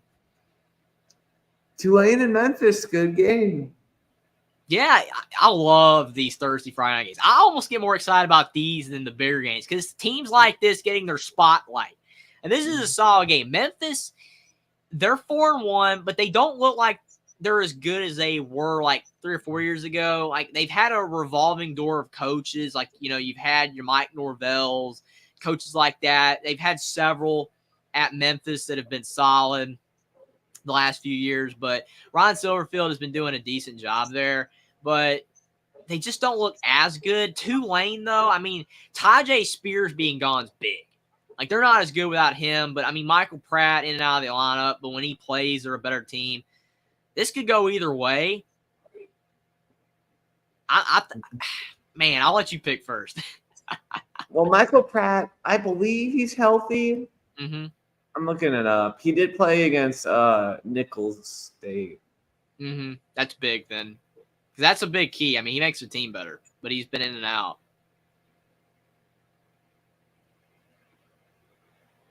Wait. What the heck is going on with Michael Pratt? Wait, what the heck? Did he get arrested? What? He did? I wouldn't have known that. Oh, man. Now you got me on the search. Give me a minute. I know it's not. We can't say what he did because I don't want to get you to get you in trouble. It's not good. Wait a minute. Wait a minute. No, that's not. Is that the same guy? I don't know, man. That might be someone else. No. That's someone else, man. That was a December 23rd, 2022 article. That's not the same guy. It's not the same guy. Okay, good. Yeah, I'm reading it too. I'm like, no, it's not Michael Pratt. He's innocent. He's good. But is he available? That's all we care about. Not if he's arrested. Is he available to play? I don't know. Yeah, he did. He did play against UAB. Okay. Yeah, he's good. Okay. Yeah, we're good. We're off that rabbit hole. I would say that since Pratt's available, I'll go with Tulane 31-28. Yeah, I'll go Tulane. Yeah, I'll go around that. I'll go 35-28. I'll give him an extra touchdown. I think they'll do it with Michael Pratt. Yeah, if he wasn't playing, I'd go Memphis. But, man, I'm glad he's available. Only $16? I would go.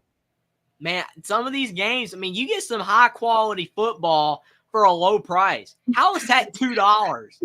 Unbelievable. $2 for that game?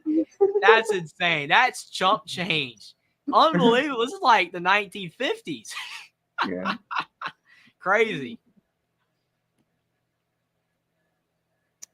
Fresno, Utah. So I think Fresno will bounce back. Yeah, I'll go with the Bulldogs. Now, Keene being injured, though, that's a key. I don't think his injury was super severe, but that is something to monitor. But I'll still go with Fresno 31-21. I would go by more, but we don't know his availability. Yeah, I'll go Fresno. You said 31-28. 31-21. Yeah, I'll go 28-24. I think I'll be closer without. And he could play again. It's a lot of these quarterbacks you just aren't 100% sure until like the reports come out or whatever. It's crazy. Stanford, Colorado, at Folsom. Yeah, I mean, this is a game that you could see a crazy result happen where Colorado blows this game in their bowl hopes possibly, but I will give Shedeur Sanders the benefit of the doubt and Deion. I mean, look at his stats. 2,000 yards in 6 games. That's insane. Like, he's putting up the stats. But their defense isn't that great. But I do think, to your point, that Stanford is one of the worst Power 5 teams. They're struggling. I'll go with Colorado to win 35-. Nah, scratch it. I'll take 38-17. I think they're going to win fairly easily. If Stanford's struggling, Grant Colorado's defense isn't that great, but I think Stanford's struggling too much. I'll go 45-24 Colorado. Mm-hmm.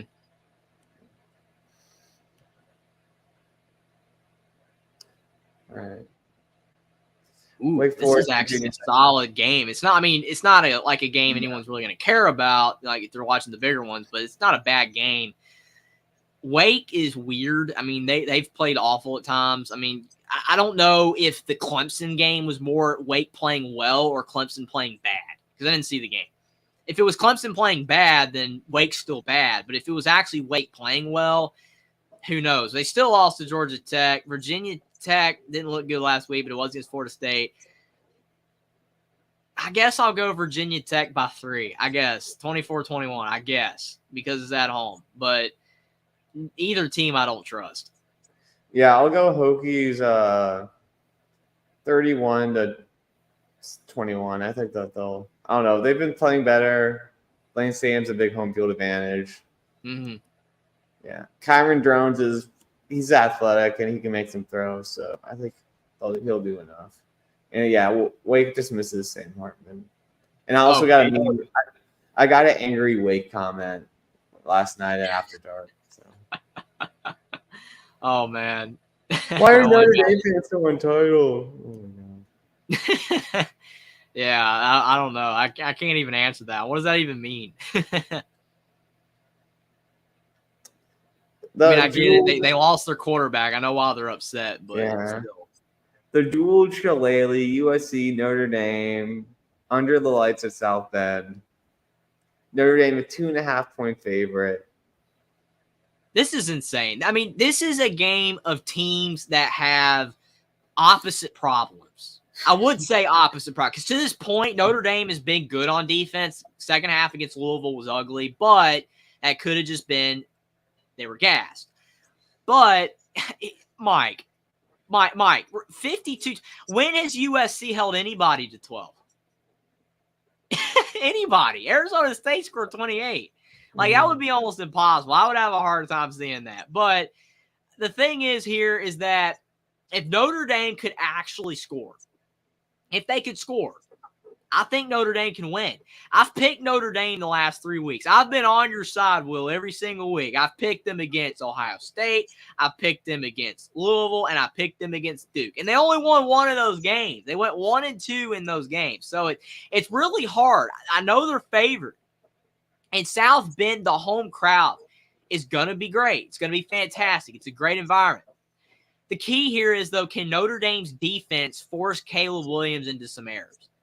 That's the key, because if they do, I think there's a shot because USC's defense isn't getting any better. And I think this could be like a game where Estime has, a solid game on the ground like Arizona's running back did last week. He had like 140 yards on the ground. So Estime could get some yards. And I think that Sam Hartman can finally open up the offense a bit.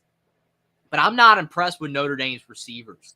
They're not getting separation. I know USC's defense is not good, but they have to be a factor. It can't just be Mitchell Evans and Estime. That can't be the offense because that just looks like Iowa. You need the receivers to get involved. You need the receivers to help Hartman out, and he needs time to throw, which he should against USC. But if Caleb Williams has an elite game, there's no shot. I've gone back and forth a million times on this game, but I'm going to let you pick first. All right.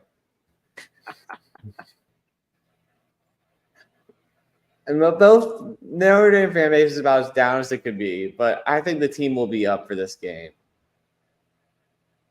because the fans are going to be super into it. They're going to be fired, make the team fired up. I'll be there. I'll be screaming. That'll make the difference. I don't know, like which Notre Dame team and which USC team shows up. Mm-hmm. I feel like Notre Dame, they're going to be fired up for this game. USC's played bad for multiple games in a row. Notre Dame's really only played bad in 2 games in a row, and they've both been at home. USC hasn't played at all well away from home at all. Notre Dame has played well in all their games at home. I know I'm going with my heart here, but I'm going to go Irish 45, Trojans, 34. I mean, hey, it's a good pick. It's a good I just pick. don't think I think their offensive line hasn't been playing well as of late either, so that'll definitely make a difference. Because last year, I feel like their O-line was better than it has been this year, so that'll also be important. My thing is that I know what I pick is not going to influence the result of this game. I know that. I've had to tell myself that tons of times because a lot of times I'll be like, man, if I just had to pick the other team, then that would have had – no. It doesn't matter, but it feels like one of those games where whoever I pick, it's going to be the opposite. I don't trust either team because like you said, USC has had multiple bad games. They have. I mean, against Colorado, against Arizona State, and whether it's at home or away, they've struggled. Gave up 28 to San Jose State, a team that has 1 win. So, they're struggling hard. But Notre Dame is a good team. They just have problems, especially on offense, on the receiver play. It just isn't all there. They've got the talent on defense, but will the defense be gassed still? Or will they play hard because it's at home and because it's a big game and it's national television and against their rival? I don't know. It's just one of those games. I don't trust either team as far as you can throw them. But Caleb Williams is still Caleb Williams. He's going to have to bail out USC here because that's basically what he's done to this point. I've picked Notre Dame every time, but I might regret this. I probably will because, like I said, every single time that I pick Notre Dame except the Duke game, they do end up losing, and I'm wrong. But they'll probably win because I do it. I'm going to go USC 35-32. I think USC is going to win. Notre Dame just does not inspire me enough on offense. I think USC's defense is awful, but Notre Dame has to prove that they can score on offense against a team not named NC State. They have to prove it. They have this point. I think they can win, and if they do, trust me. I want to pick Notre Dame. I really do, because I think they can win. And I think that they're better than the 21st team in the country. Mm-hmm. But they shouldn't have played like that against Louisville. I'll go with USC by 3, but I would not be shocked if Notre Dame won. And if they do, I'll be the first to tell you I'm not surprised. Huh.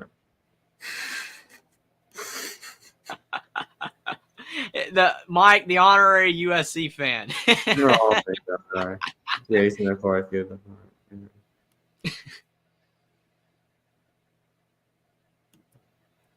Right. Georgia and Vandy. Georgia's going to win by a lot. Yeah. I'm surprised that Vandy's receiver has more receiving yards than Georgia's, though. It's all Brock Bowers.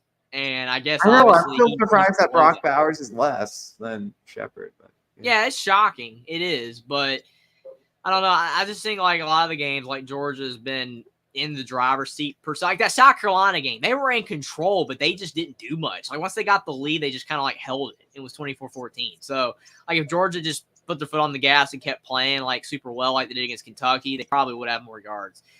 But yeah, I'll go with Georgia 45-10. Mm-hmm. Vandy's struggling, and there will be more Georgia fans there probably. Didn't matter against Florida last year, but yeah, but Florida is, again, like one of the worst road teams ever, at least right now, until they prove otherwise. In the future, they can win a road game. Oh, no. Indiana at Michigan on Fox. Hell no. And the spread is bigger than the Georgia-Vanderbilt game. Like, that's not good. Indiana fired their offensive coordinator, Walt Bell, which I don't like any coach getting fired, but that was a move that needed to be made because Indiana's offense was bad, and they have talent. They've got Jalen Lucas. They've got Cam Camper. And Taven Jackson can play. He's inconsistent, but he's young, and he can play. But Indiana wasn't getting anything out of their offense, so it was a good move. And they've hired Rod Carey to be the new offensive coordinator, who used to be the Northern Illinois coach, and he had some success there. So he's not bad, I don't think. And then I love how Mike has changed his prediction 3 times in the last 10 minutes for this game, but appreciate the predictions, Mike. We'll see which one's the closest. And then you talk about how Indiana hired Justin Fuente to be an analyst. I don't know what that means. You know, the former Virginia Tech coach. I mean, he's now an analyst for IU, like a behind-the-scenes guy. But basically all of that's leading up to say, even with Indiana's defense being up and down, sometimes they can play well. They have no shot here. They're going to get destroyed, unfortunately. It's going to take a few games for Rod Carey to be able to fix Indiana's offense, and it's not going to be here. I'll go with Michigan to win 41-14. Mm-hmm. Yeah, I'll go Michigan 45 zip. I don't know. I still don't. That Indiana offense, man, is. I think it's going to be a bit better because they got a new coordinator. I do, and I think that it's going to improve as the season goes along. Like by the time they get to Illinois, Michigan State, they can maybe win those games because their offense might be better, but it's just not going to matter in game 1 with a new coordinator, especially against Michigan. Ohio State, Purdue. I'm surprised, to be honest, that this isn't the Fox game. Like, I know, you know, you got to mix teams up or whatever, and Michigan's like, you know, a big topic right now because of the way that they're playing, but I'm really shocked that that's the Fox game and this is the Peacock game. I'll go with Ohio State because even though I know Purdue won and Ross State Stadium seasons ago, you know, when they had Rondell Moore, they're just not that dynamic. They're not good enough on offense to really push Ohio State. I'll go with the Buckeyes to win 41-17. I'll give Purdue a little bit more points than Indiana. Yeah, I'll go 45-14. Yeah, sounds about right. I mean, I just don't think Purdue's going to have a shot really to keep it close. Yeah. This one also looks like another blowout. Yeah, Syracuse, I mean, they had a little bit of promise early in the season going 4-0, like they went 6-0 the year before, but then they lose to Clemson, and then whatever happened last week against the Tar Heels, that was ugly. I mean, Florida State has a propensity sometimes to overlook teams, but I will say that Florida State looked really good last week against Virginia Tech. I think that it will carry over, and they'll beat Syracuse 38-17. Yeah, I'll go 42-14. Mm-hmm. Those are all easy games. A lot of these noon games are just not that close. A lot of them are easy to predict. We have Alabama, Arkansas. This game looks like it's easy for Alabama. You can't overlook any opponent. Arkansas has been competitive against LSU, and they were competitive against Ole Miss, and they were competitive against BYU. So they've proven they can play, but Alabama's better on both sides of the ball. Alabama's defense is the reason that they're improving. Their defense actually is good. And Jalen Milroe has been getting better and better each week. It's at home. Bryant-Denny Stadium's crowd is going to be insane like always. I think Alabama's going to win 38-21. They should win. Mm-hmm. Yeah, I think this will be I think like Nebraska, Arkansas will keep it close. I think it'll be another one-score game. I'll go Alabama 31, Arkansas 28. I think they'll continue their Nebraska season. I think they'll lose. They could. I mean, you could be right. I mean, definitely. I don't think Arkansas is a bad team. Like I said, I think they're possibly the best 2-4 team. I don't see anyone else being 2-4 being as good as Arkansas, has shown to be at times this season. But yeah, I just think Alabama's going to win by more than that. You could be right though. That just Crimson Tide look like they're improving, which is good for them. Michigan State and Rutgers. This is a competitive looking game. This is a game that Rutgers must win if they want to prove that they are, I guess you would say, better than they have been the prior years under, the coaching staff that they have right now. They have to be able to prove, that they can be a bowl team. Because I think a lot of people have been waiting for Rutgers to finally break through and, be like a 6-7 win team. And they have the defense to do it. Their offense is behind the defense, but they have a decent run game. But Greg Schiano, like I said, a lot of fans are wanting him to get Rutgers back to when he was in the Big East, but it's harder in the Big Ten. It's not the Big East, when he was able to get Rutgers to 8 wins. It's just a lot harder in the Big Ten East. He also doesn't have Ray Rice. Yeah, that makes a difference as well. I don't know. Like I said, I think that this is going to be a close game. I don't trust Rutgers yet, but I'll go with Rutgers to win 21-17. I think it's going to be a low scoring, but I think they'll pull it out. Yeah, that sounds about right. I'll go 17-14 Rutgers. I think it'll be a grinder, but I do think that they'll win. Appreciate you as well, Gigster Squid, for stopping by. He's been commenting last few minutes. Appreciate it. He says Rutgers needs to steal the show and beat a regionally strong team. Yeah, I mean, it would be a good look for Rutgers because, think about it. They'll have 5 wins if they win this game, and then they have Indiana the week after. It's like they could get to 6 wins already. That would be huge for Rutgers. So, this is like the best chance they've ever had to get to a bowl. It's this early. So, it would be big for Rutgers. They need to win.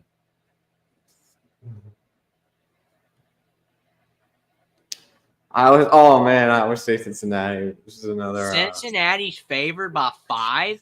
I don't understand these Cincy lines. Cincinnati was favored against BYU. Remember that a couple weeks ago? I was like, why is Cincinnati favored? BYU's better. I know Iowa State, they lost to Ohio, but they look better lately. They got a couple decent wins over TCU, Oklahoma State.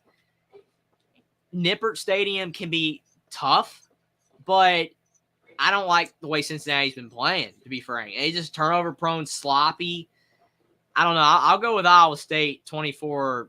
Mm-hmm. Don't count your chickens before they hatch, Mike. I was about to say the same thing. It's like Mike's like, they're going bowling. How do we know they're going bowling? How do we know? More likely, yes, I think they can go bowling. If they beat Stanford, don't they have Cal or something like that? They have Arizona. They have Arizona. That's it. They play Arizona. No, man. Arizona played USC closer than they did. Yeah, but it's not guaranteed Colorado's making a bowl. They more than likely have an above 50% chance of doing so, but it's not a given. And that's a good one, Jason. That's a really good one. But I did say Nippert. That's the stadium name. I definitely avoided disaster by risking saying the word. The stadium name for Cincinnati, but it's not going to help them out. I'm going with Iowa State. But definitely might count as chickens before they hatch with Colorado. Yeah. We got Carnegie Civil in the chat. Appreciate you stopping by. Says, do you think Washington looks better now after USC versus Arizona? Well, I mean, that's a great question because of the fact I still think that USC is the most talented team overall, and Caleb Williams is probably the best QB, but Washington's the better team. They did struggle with Arizona as well. They only beat them 31-24. But Washington looks like the better overall team on both sides of the ball than USC. So I would say yes, but not by a lot. And USC still has the chance to be better if their defense will improve, but it just doesn't like it's going to. So I would have to say Washington like you will by a little bit. Mm-hmm. Mike says, you know me, count my chickens early and drinking the juice points. Hey, man, whatever floats your boat. I mean, definitely it's exciting for Colorado to be better. Colorado versus Notre Dame in the Pinstripe Bowl. You think Notre Dame's going to be in the Pinstripe? Oh, man. That's not going to make Will happy there. Man, I remember when we were in the Pinstripe Bowl that one year, man. Against Rutgers. I'm like, oh, man, this is bottom of the barrel stuff. We're playing Rutgers in the Pinstripe Bowl. Hey, if Indiana was in the Quick Lane Bowl, they'd be happy. So, hey, I mean, at least you're above that by far. Yeah. I agree with Gixer. It is objective. That's an objective statement. Yeah, I agree. I think Washington's the better overall team, but USC has better talent. But talent doesn't equate to wins if you're not performing. So, yes, I think Washington's better, but they're going to play each other, and that's going to be a showdown. It's interesting, man. Like, Oregon overall has the higher blue chip ratio than USC. Too, so, well, yeah, I mean, that's what they always say about, Phil Knight and Nike and everything. I mean, Oregon gets talent. They do. They get a lot of talent. But, I mean, USC's talented as well. WillND out here stealing my scores. I haven't been looking at your scores all the time. So I thought you were doing your scores first. I thought you were doing them before Mike put them in. He was at the Pinstripe Bowl. He went to the Pinstripe Bowl. That's so funny. That must have been back when Rutgers was in the Big East, right? I think that was their last season in the Big East. Yeah, because I was about to say Rutgers. That.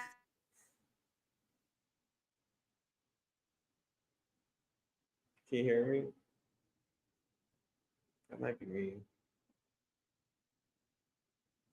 Can you hear me, guys, or can you hear Jeffrey?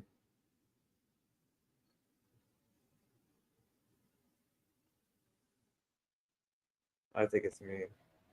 So, sorry about that. I think my internet died because I could still hear you, but I wasn't showing up. So I don't know. Sorry about that. It's the internet. Yeah, that's so funny though that you were at that Pinstripe Bowl, Jason. That cracks me up, man. Yeah, but what I was saying before that, I was saying that I think Rutgers, they haven't made a bowl game since being in the Big Ten at all, which is crazy. Oh, no. Everybody, Cincinnati, we got to get Cincinnati off the screen. All right, I'll go 10-7 Iowa State. That was the longest preview of a game ever that we didn't even talk about for half the time. Oh, man. All right. Temple, North Texas. That's a toilet bowl right there. This is a good game. Georgia Southern, James Madison. Yes, it is. And a lot of these lower games have been getting me in the pick'em rating because I keep picking the wrong team in these type of games. I picked Texas State last week and they lost. Georgia Southern is a good team, but I'm going to go with the Dukes to keep it rolling, stay undefeated, and win 31-28. It's a good game, though. I could see Southern winning, Georgia Southern, but I'll go with James Madison. Mm-hmm. Yeah, I'll go with the Dukes 35-28.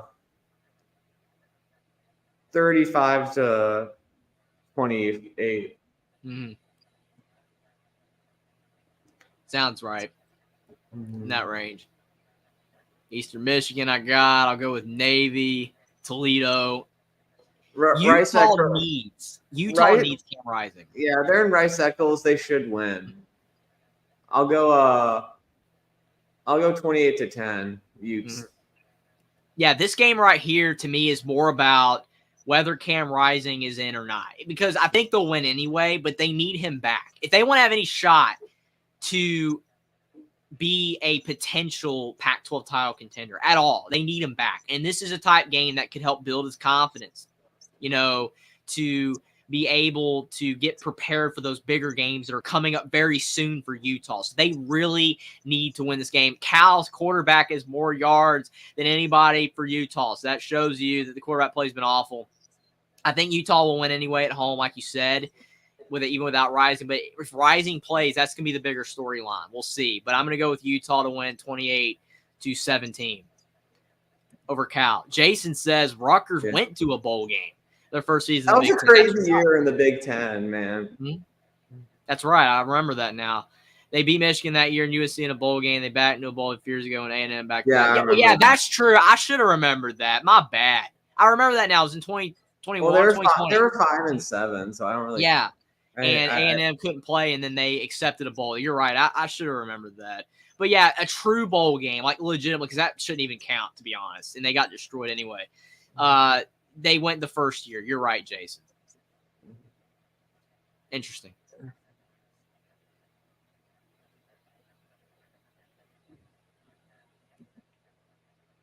Gixer says that Cam Rising is expected to be back. That's a good sign. They need him back. Oh, this is going to be ugly. Penn State should murder him, yeah. The Fighting Don Browns. Here we go. 29-7.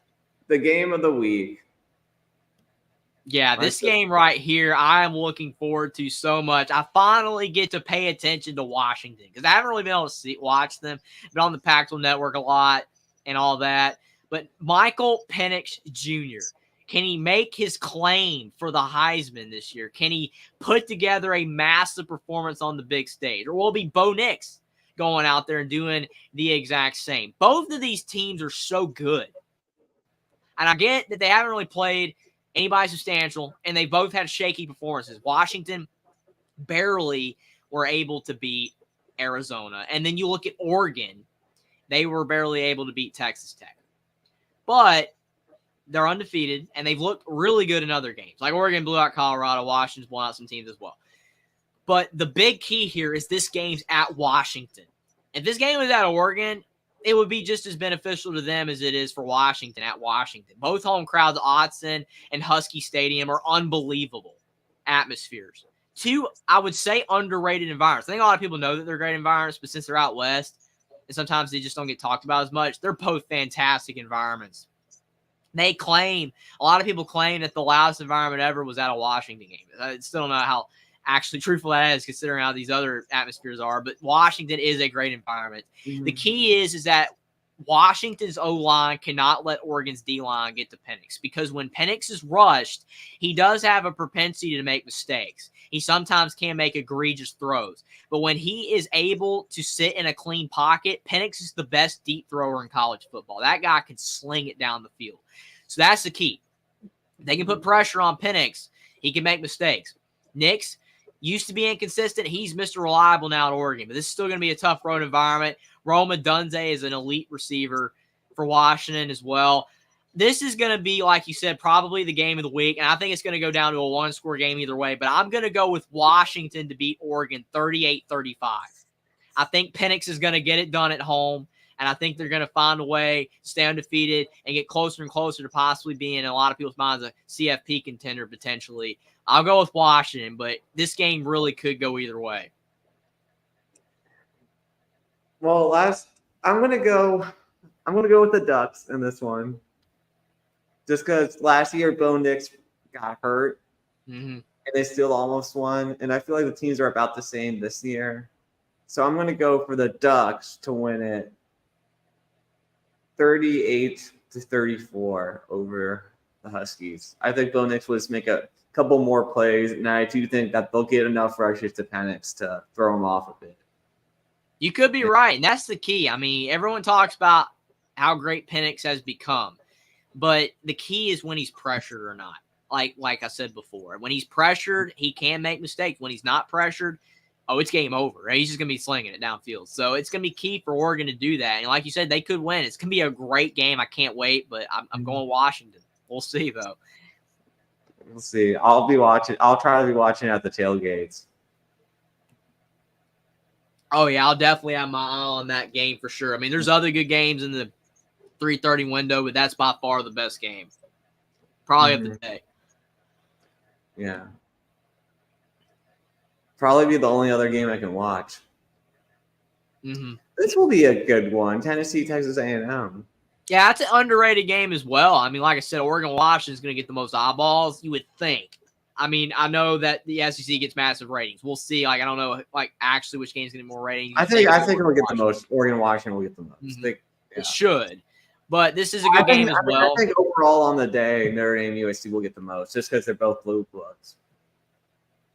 Yeah, I think that's a good point because it's on NBC at night. And it feels like a lot of times night games get more ratings, which isn't always true. I mean, you'll get USC Colorado at noon, but still, night games do get a lot of ratings. This is a good game because of the fact that A&M has proven at times to be really solid. I mean, they hung with Bama, couldn't win, lost to Miami, but Miami played better, to be fair, in that game than they did in whatever we saw against Georgia Tech. Again, teams shift in how they play. A&M, I would say they have more talent than Tennessee, recruiting-wise anyway. But it's in Neyland. They're only favored by 3.5, Tennessee is. So, obviously, the odds makers are not heavy on Tennessee. And Milton's been a little inconsistent. I can see A&M getting the win here, but I'll go with Tennessee to win 28-24. I think they'll get it done, but it could be a really close game in the end, and A&M might have a shot. But Max Johnson, I just think the offense isn't quite as good as it was under Connor Wegman. So I'll go with Tennessee to win 28-24.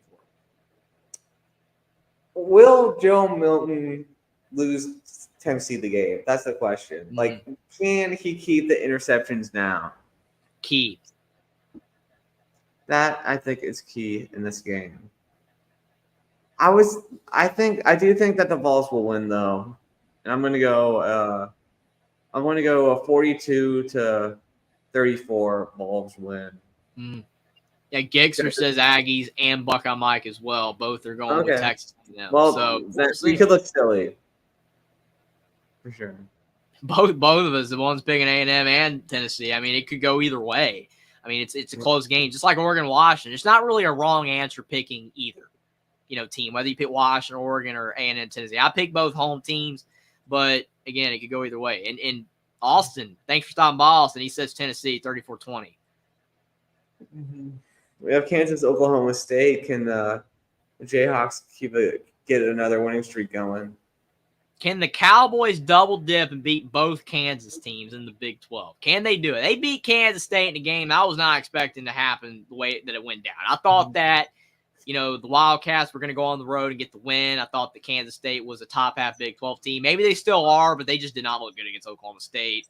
And the Cowboys haven't improved since the debacle against South Alabama. They've improved, but it's at home, but I just don't know how good Oklahoma State actually is. I mean, are they better? Are they improving? Have they shown that they can actually beat a quality opponent? Again, how good is K-State? We just don't really know. But I do think that Kansas, whether it's Jalen Daniels or Jason Bean, whoever it is, because everyone keeps thinking Jalen Daniels is coming back, and he doesn't, and it's still Jason Bean. Jason Bean can play as well. He has shown that he can play. It's going to be tough for them to win on the road, but I'm going to go with Kansas to win 31-28. I think it's going to be close because Oklahoma State is showing that they're getting better, but I'm going to go with Kansas. Yeah, I think Kansas will pull away in this one. I think Kansas is going to win 38-21 over Oklahoma State. I'm just not sold on the Pokes this year.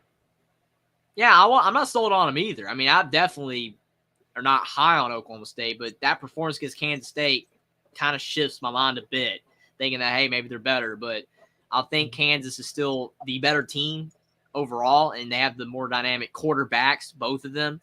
But Oklahoma State did surprise some people last week, and they could again. But I'm going to go Kansas.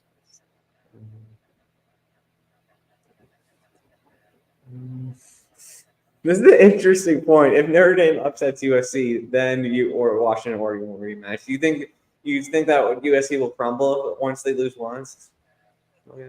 I mean, that is a interesting thought processing idea there. I mean, because you look at it with USC, their defense is bad. Like we say it all the time. It's become cliche at this point. But if you lose to Notre Dame, you're probably losing because you gave up a lot of points. And Notre Dame's offense just doesn't inspire that many people right now. So if USC does lose that game, that probably means that they're giving up a lot of points to teams like Washington later on down the road in the season. So, yeah, they could lose 3 or 4 games at worst if that happens. So I wouldn't automatically deem, if USC loses to Notre Dame, that now it's going to be a Washington-Oregon rematch. I wouldn't say it's, 100% confirmed that that's going to be the case. But it would put the alarms on USC that, hey, they're beatable by a lot. They are definitely beatable. And other teams in the Pac-12 with great offenses can score probably more than Notre Dame can. And if Notre Dame beats USC, that's just not a good sign. Hummus Hero makes another interesting point as well. He says, is Jalen Daniels injury prone or just as bad? Well, it seems like he's always getting hurt. Good point. He's been out a lot. He was out last year a lot. He's been out this year. I don't know. I mean, I haven't, really watched much of Kansas football outside of like the big game. So I don't know if he takes massive hits when he runs, which is why he's getting injured. But yeah, it isn't looking good there at all. Hummus here with the amount of time he's been out. Clint Moses says, I'm a simple man. I see Beavs on the thumbnail and I click. I had Oregon State on there because they're playing a big game. We're going to be getting to them soon, Clint Moses. Mm-hmm.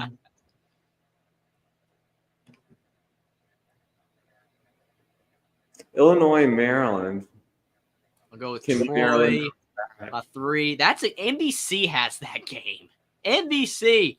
This is another one of those games that should be Big Ten Network, not NBC. Mm-hmm.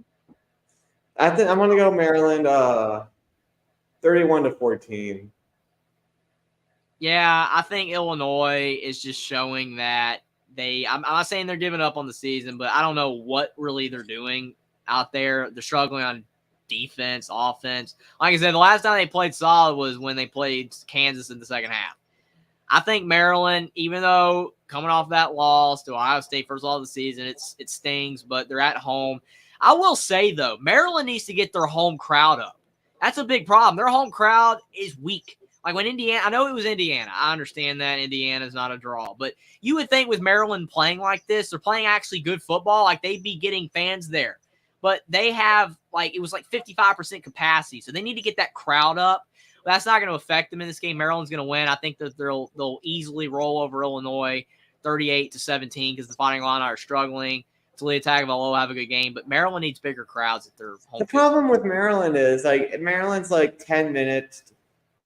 Maryland is has 2 pro football teams in its state. I get that. That's true. Yeah.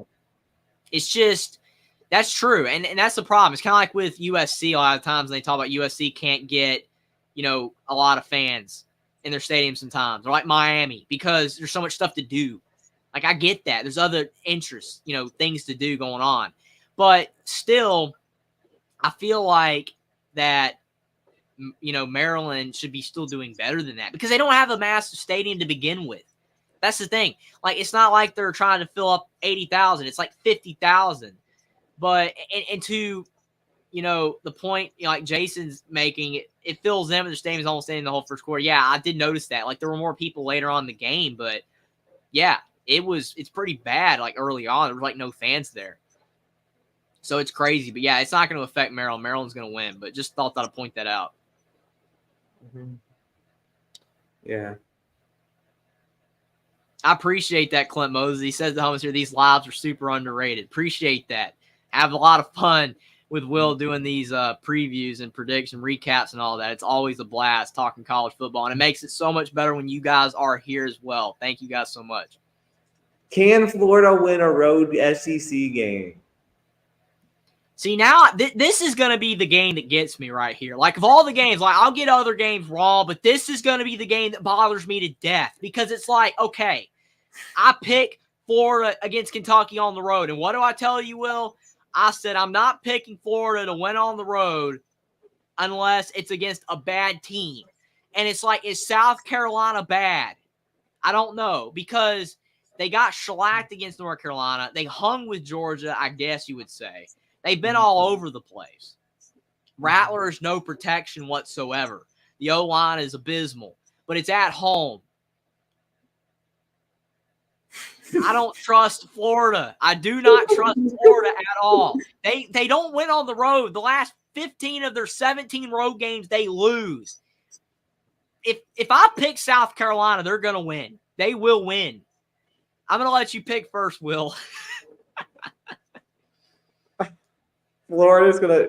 I can't trust Florida. I can't do it. I cannot pick Florida to win a road SEC game until they do it. Gamecocks 31, Florida 27. Yes, I am gonna go. I'm gonna go with South Carolina to win 24-21. I do not trust Florida. If Florida will go out there and win this game on the road, then I will be like, okay, Florida, you are capable. You can win in the SEC on the road. But you lost to Vanderbilt last year. Like, okay, Florida's supposed to be better. They beat Tennessee in big fashion, but then you lose to Utah, and then you lose to Kentucky in embarrassing fashion on the road. I'm going to go with South Carolina. I just do not trust Florida. Like you said, Will, until they prove it, I can't pick them to win a road games anymore. So I'm going to go with Gamecocks 24-21. And like Jason said, good point. South Carolina Stadium is going to be nuts for this game. Those fans don't even care that they aren't good. Go Cox. Yeah, I think that is a good point. Like, you see South Carolina fans are always hyped. And this is a big game if they want to have any shot for bowl eligibility. More likely they're not going to get there, you would think. But if they do win, that would help their season. So, yeah, I'm going to go South Carolina.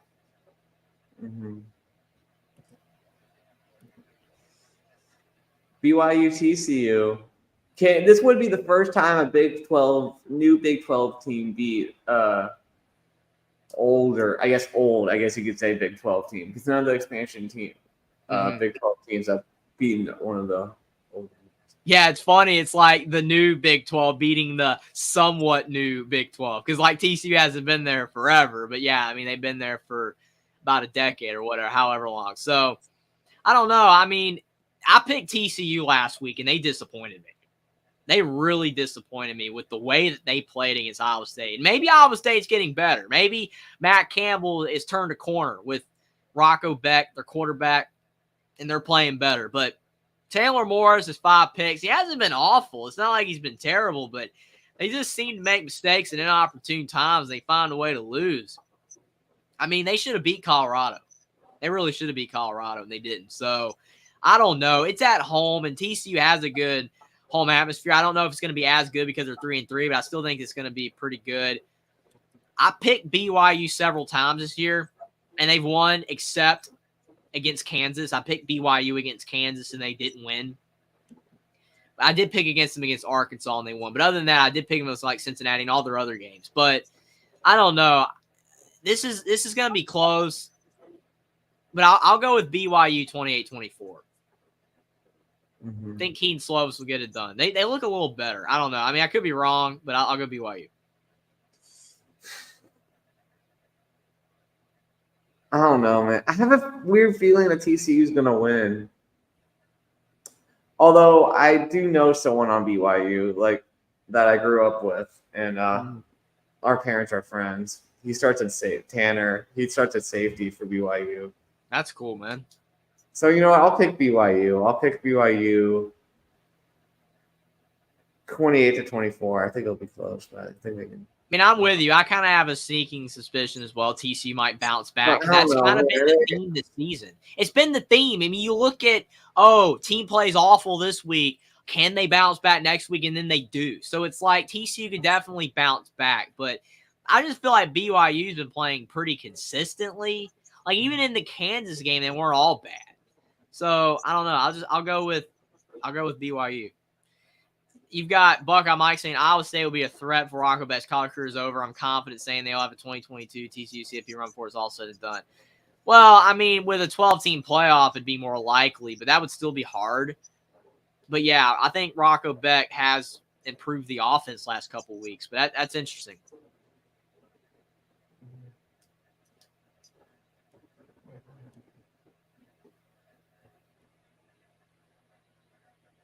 South Florida. The battle for the Big Ten West. Ooh, Fox has this game. I mean, it's deserved. These are brands, and it will get views. I mean, obviously, Oregon, Washington still dwarf, but Wisconsin's favored by 10. That's a lot. Like, that is a lot of points right there. 10. I mean, Tanner Mordecai, I mean, his stats are pretty bad. 3 touchdowns, 3 picks. I mean, it stinks for them, though, that Ches Malusi's out. That hurts. Braylon Allen, though, I mean, he's good. He's really good. But the key here is, can Iowa disrupt? Can their defense disrupt Wisconsin? If they do, then Iowa can win. Iowa's won like 8 in a row or whatever against Minnesota just because every single game they find a way to get a key turnover that results in a win. So can they do it here? I don't know. I think that they have a shot because Wisconsin's offense just isn't anything special, and Iowa's defense should keep it a low-scoring game as possible. But it's at Camp Randall, and I just think Wisconsin's a little bit better on offense than Iowa. What am I saying? They're a decent amount better than Iowa. I'll go with Wisconsin to win 21-13 over Iowa. What will be the difference in this game is Tanner Mordecai interceptions. Yes. Can Tanner Mordecai take care of the ball? I still don't trust him. Buckeye Mike says Iowa wins and Erica gets her safety here. Hawkeyes 29-15. 29 points, Mike? We're talking about Iowa here. They can't crack 25. I mean, literally, Brian Ferentz scored 25 points and they can't crack 25. That would be a miracle if Iowa got 29 points. You never know. Anything's possible, but they're struggling really badly to score. So I'm going to go 18-13 Iowa. Ooh, you're going to go with the upset. Man. So 3 field goals and a pick 6 and a safety. Jason says if Wisconsin doesn't have much of an offense, how can Iowa disrupt it? Well, that's a good question. I mean, I'm surprised everybody's going Iowa here. I really am. I thought I'd be like, hey, everybody's going to go Wisconsin. Well, I'm the loner here. I'm the one picking Wisconsin. Jason says Wisconsin versus Iowa might go to penalty kicks. These comments are gold. These are gold. I think Wisconsin's going to win, though. But watch me be wrong. And Austin's right. We'll get to it. But the CW has got a decent game again. Like, they have Marshall, NC State. Now they got another good game. Cards and Pitt. We'll talk about that one soon, Austin. But, man, Wisconsin and Iowa. Give me Badgers. All right. Iowa 19-10 from Austin. Everybody's going Iowa. I'm shocked. I was not expecting this. Iowa. Yeah, Ohio should win. UNLV. UNLV's going to make a bowl for the first time in a while. Yeah, and they got a new coach too. Isn't it Odom from Missouri? I think so. Yeah, it's Odom from Missouri. San Jose's 1-5, but I think they're still better. I'll go by like 4 over New Mexico. And there's that CW right there, Louisville. Ranked Louisville. Number 14 Louisville at Pitt. This right here is like the definition of a game where it's trap. Like, Louisville, you've done all that you've done. You've done you're 6-0. You got by NC State, Indiana, Georgia Tech. You beat Notre Dame. You got your headline win. Now you're playing against a Pitt team that's been bad, really bad, but it's on the road. I could see Louisville losing this game. I know, like, that's blasphemy probably to Austin for me to say those words, but I really do think that they could lose this game. But if Pitt had any semblance of an offense, then I think that Pitt would have a shot because, see, Pat Narduzzi has always been like Kirk Ferentz in a way. They're consistently going like 7-5-8-4. The defense is always better than the offense. But, see, that's been the biggest problem for Pitt. Their offense has regressed mightily from the Kenny Pickett era and even from Keith Slovis last year. But their defense has gotten worse. Like Hummus here said, how did Pitt fall off a cliff like this? Austin says, Jeffrey, making me nervous now. I'm definitely not intending to. I'm not trying to. But even though Pitt, I think with their home crowd, it's going to make it slightly difficult on Louisville. I just think that Pitt's defense isn't good enough. If their defense was better, it'd be a really key difference in this game. But their offense isn't good enough. Their defense isn't good enough. But I do think Louisville's going to struggle a bit here. I'm going to go with Louisville to win 28-21.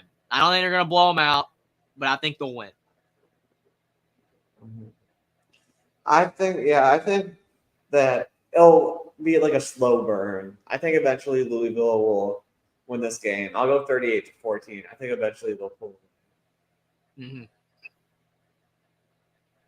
Underrated game, though. I think it has the potential to be solid. Arizona, Washington State. Will the Cougs bounce back or will they Coug it again? They should bounce back, you would think. Cam Ward had the worst game of the season by far for Washington State. It's back at home. The fans are still going to be loud, trying to help their team get back on track. And Arizona, I mean, this is one of those type of games where you gave it everything that you had and you fell short. It's very hard to play with the same level of intensity as Arizona played with, again, for the second straight week. I'm going to go with Washington State to beat Arizona 38-28. I think it will be fairly close, but I do think Washington State will win. Cam Moore will have a bounce-back game. Yeah, I'll go 31. I'll go 31-21. I think that the Cougs will. I think the quarterback, Fafita, I think he'll keep him in it. I think the Cougs will end up. Hummus Hero says, I might have to watch some of that game. Then afterwards, I can watch a rerun of Gilmore Girls. Hey, man, the classic WB shows. That's crazy. He says, seriously, though, I haven't watched the CW game yet. And then also, that the CW would have their own, like, sort of, like, what's it called? Like, score bug. Mm-hmm. But it's just the same as ESPN. Yeah, that's a great point, by the way, because when I turned it on for the first time a couple weeks ago with the CW, I was like, what's it going to look like? Well, how are they going to have like the scoreboard or whatever on there? And it's like, oh, no, it's just like the ACC network. So it's like CW Sports. This isn't CW Sports. It's just like the AC Network or ESPN. It looks the same. I agree with you. That's a good point. That's something I have not said until now because you brought, but I did think that exact thought. I saw it and I was like, this doesn't even look like the CW. I was expecting something unique. That's crazy. Austin says, oh no, the letdown is coming, too much hype. They should be fine against Pitt, you would think, but you just never know. But yeah, that's a good point, Will, on the score thing on the CW.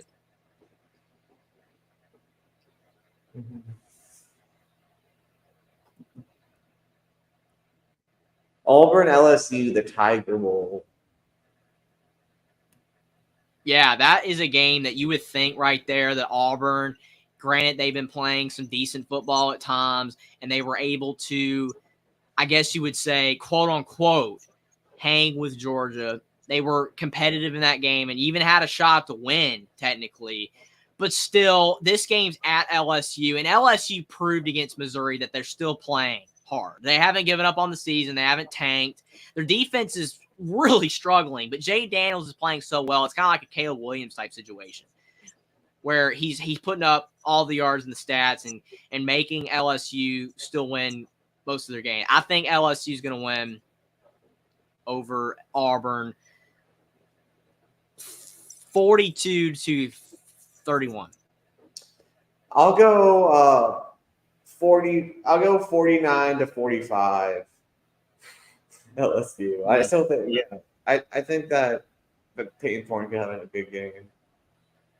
Mm-hmm. Yeah, LSU's defense, if their defense was better, then I actually think that they would have been like one of the top 10 teams in the country, where they were ranked 6th at the beginning of the season. But their defense is just letting them down.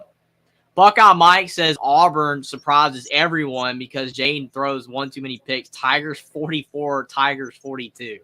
So he's saying Auburn over LSU. That's insane. I don't know. I really just don't know. I think LSU is just better, but we'll see, even with that defense. This is a good game, Kansas State, Texas Tech. Yeah, it is, especially because of the fact that Texas Tech is playing better. Will Howard with 9 touchdowns and 7 picks. That's awful for him. And Kansas State, dropping 2 games that I think a lot of people, would expect to win. I think that a lot of people expect them to beat, Missouri because they blew them out last year and then they lose to Oklahoma State. This is a game that I think they could bounce back in, but I'm actually going to ride with Tech. I'm going to go with Texas Tech 31-28. They've looked better, and Kansas State is struggling, especially on the road. So I'm going to go with Texas Tech. And Jason points out the CW games are produced by Raycom, who does a lot of ESPN AC Network games, so they wouldn't look new. Good point. So it's like it's the same network, same, I guess you would say, bigger communication company in charge of that. So that makes sense. That's a good point. But I'm going to go with Texas Tech over Kansas State. Yeah, I'm also going Tech. I'll go 31-28 Tech. It'll be a good game, though. Mm-hmm. Yeah, very underrated game for sure. And I think this is a game that's going to give basically Kansas State one last chance to prove they're still a upper half Big 12 team, and still in the hunt for like the Big 12 title game. They can't lose this game, and I'm going to go Tech.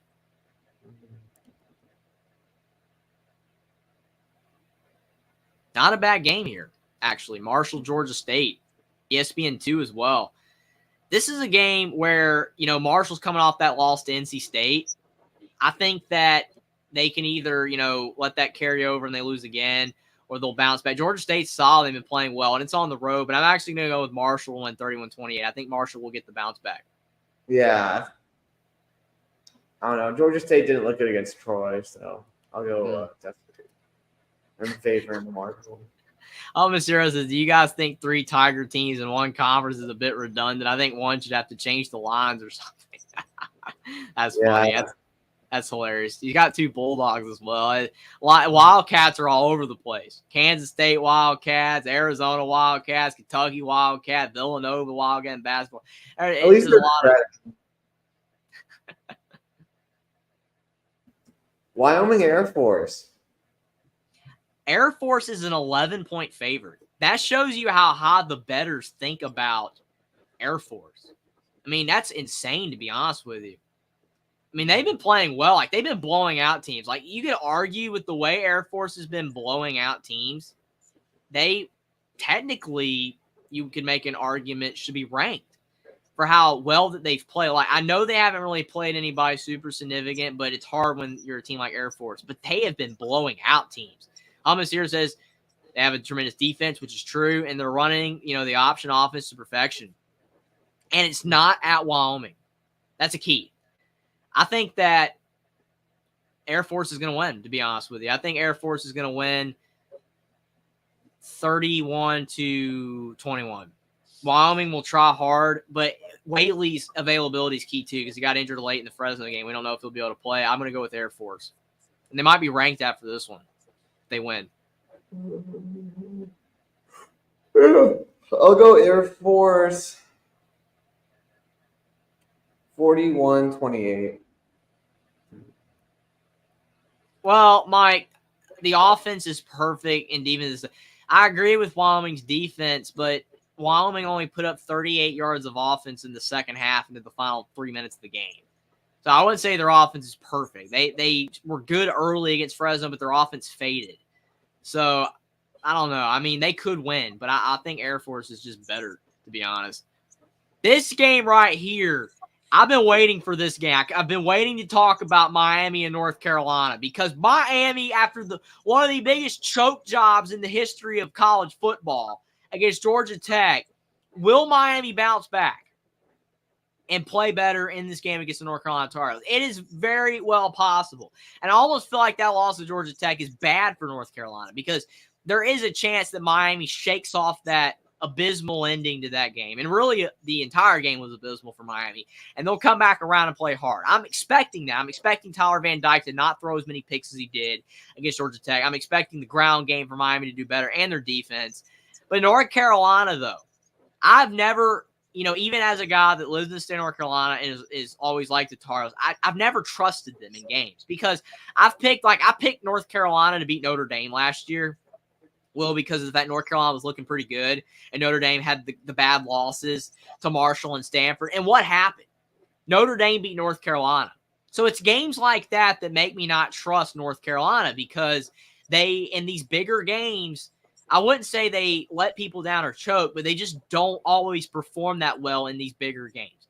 That's why North Carolina is only favored by 3.5 as well. The betting odds are not high on North Carolina. That's basically home spread, 3 points. Drake May has had a rough start to the season, but North Carolina's defense has been getting them by in most of these games. But Drake May finally woke up against Syracuse, had a massive game, 442 yards, 3 touchdowns. If he has a game like that against Miami, North Carolina will win this game. And it's at home. The crowd's going to be insane. That night. So, and again, I know a lot of people say at night, it's not always a big difference, but I do still believe that when it's at night, that the home crowd is just a little bit better, to be honest. I just do. Something about it. Just even if it's just a little bit. So I think North Carolina's atmosphere is going to be insane. Omarion Hampton is a really good running back as well. He's been playing well. And the fact that North Carolina got Tez Walker back. The NCAA finally allowed Tez Walker, #free Tez, to play. He should have always been able to play. Players have been transferred to 3 and 4 different schools, and they've been able to play. But for whatever reason, Tez Walker couldn't play, but he's able to play now. He adds to a good receiving core for the North Carolina Tar Heels. Even though, again, I do not trust North Carolina. I don't trust Miami more after what they did against Georgia Tech, even though I think they'll play better. I'm going to go with North Carolina to beat Miami 35-28. Keep the Tar Heels. Why is Miami ranked? Air Force should be ranked ahead of Miami. They should not be ranked. I agree. They should not be ranked. Yeah, I think that Carolina's defense picks off TVD 3 times. I'm going with the Tar Heels, 38-17. Yeah, it's going to be crazy. Yeah, it's like Homasira said, the crowd is always more intense tonight. That's what I believe. A lot of people say that it doesn't matter. That's why whenever I say it and then someone says to me, oh, it doesn't matter whether it's during the day. Something about it at night is just different. So I agree 100%. So, yeah, I mean, Miami, I don't know why they're ranked. I get the brand Miami, but that was a terrible loss. Just absolutely terrible loss. And Jason Mac Brown's going to be dancing after this one, 28-20. I think North Carolina's going to get it done. Like I said, I don't trust the Tar Heels always, but this is the game that's going to prove whether they are, I guess you would say, legitimately a good team that has a shot to maybe be in the AC title race, get to the championship game possibly. Who knows? This is going to be a big game. I'm going to go with North Carolina. I think they'll win. Yeah, Mac Brown's still going to be undefeated over Miami. Every year they beat Miami. That helps as well. Missouri, Kentucky should be good. Yeah, this is another underrated game. SEC Network as well. Crazy. I mean, I know these aren't like the biggest brands in the world. This is still a pretty solid game to have on the SEC Network instead of like, ESPN2 or something like that, or ESPN. But I think that Missouri has shown this season that they're actually competent. Brady Cook has been putting up massive stats. The 2 picks, though, against LSU were just, especially that last one, that was a pick 6 at the end of the game. That was horrible, but he's been good this season. I've gone back and forth on this one, to be honest with you. Like, of all the games, in this week of college football, this is one of the ones that's been, like, massively a coin flip for me. I've gone back and forth. I think that Missouri, like I said, has been really good. A shock. A lot of people didn't think they'd be this good. Eli Drinkwitz needed this performance, just like Neil Brown at West Virginia. They both needed to have, the start to the season that they've had. I think that Missouri's defense I thought was pretty good. But then they went out there and gave up 49 to LSU. I know LSU's offense is really good. And Grant one was a pick 6 at the end. But their defense still struggled in that game. Kentucky's better at home. I know Florida's a really bad a road team. But Kentucky did demolish Florida still. And it's at home, and I know the Carter Field isn't one of the best environments in college football, but it's still pretty good. And Ray Davis, I feel like he's going to be able to run the football a lot better in this game. I don't know. I don't trust Kentucky either, but I'm going to go with Kentucky to win 28-24. I could regret that, but I'm going to go with Kentucky. Yeah, I'll go 28-21 in Kentucky just because I don't know. Jason doesn't think much of the UNC crowd. Too much wine and cheese. I think Carolina's crowd's pretty good. I mean, is it a top 20 environment in college football? No, but it's still pretty solid. And they'll be hyped for this game. I think it's a pretty good environment. But, I mean, again, we're spoiled in college football with these great environments, man. Penn State, Michigan, Ohio State, A&M, Alabama, etc. So many great environments.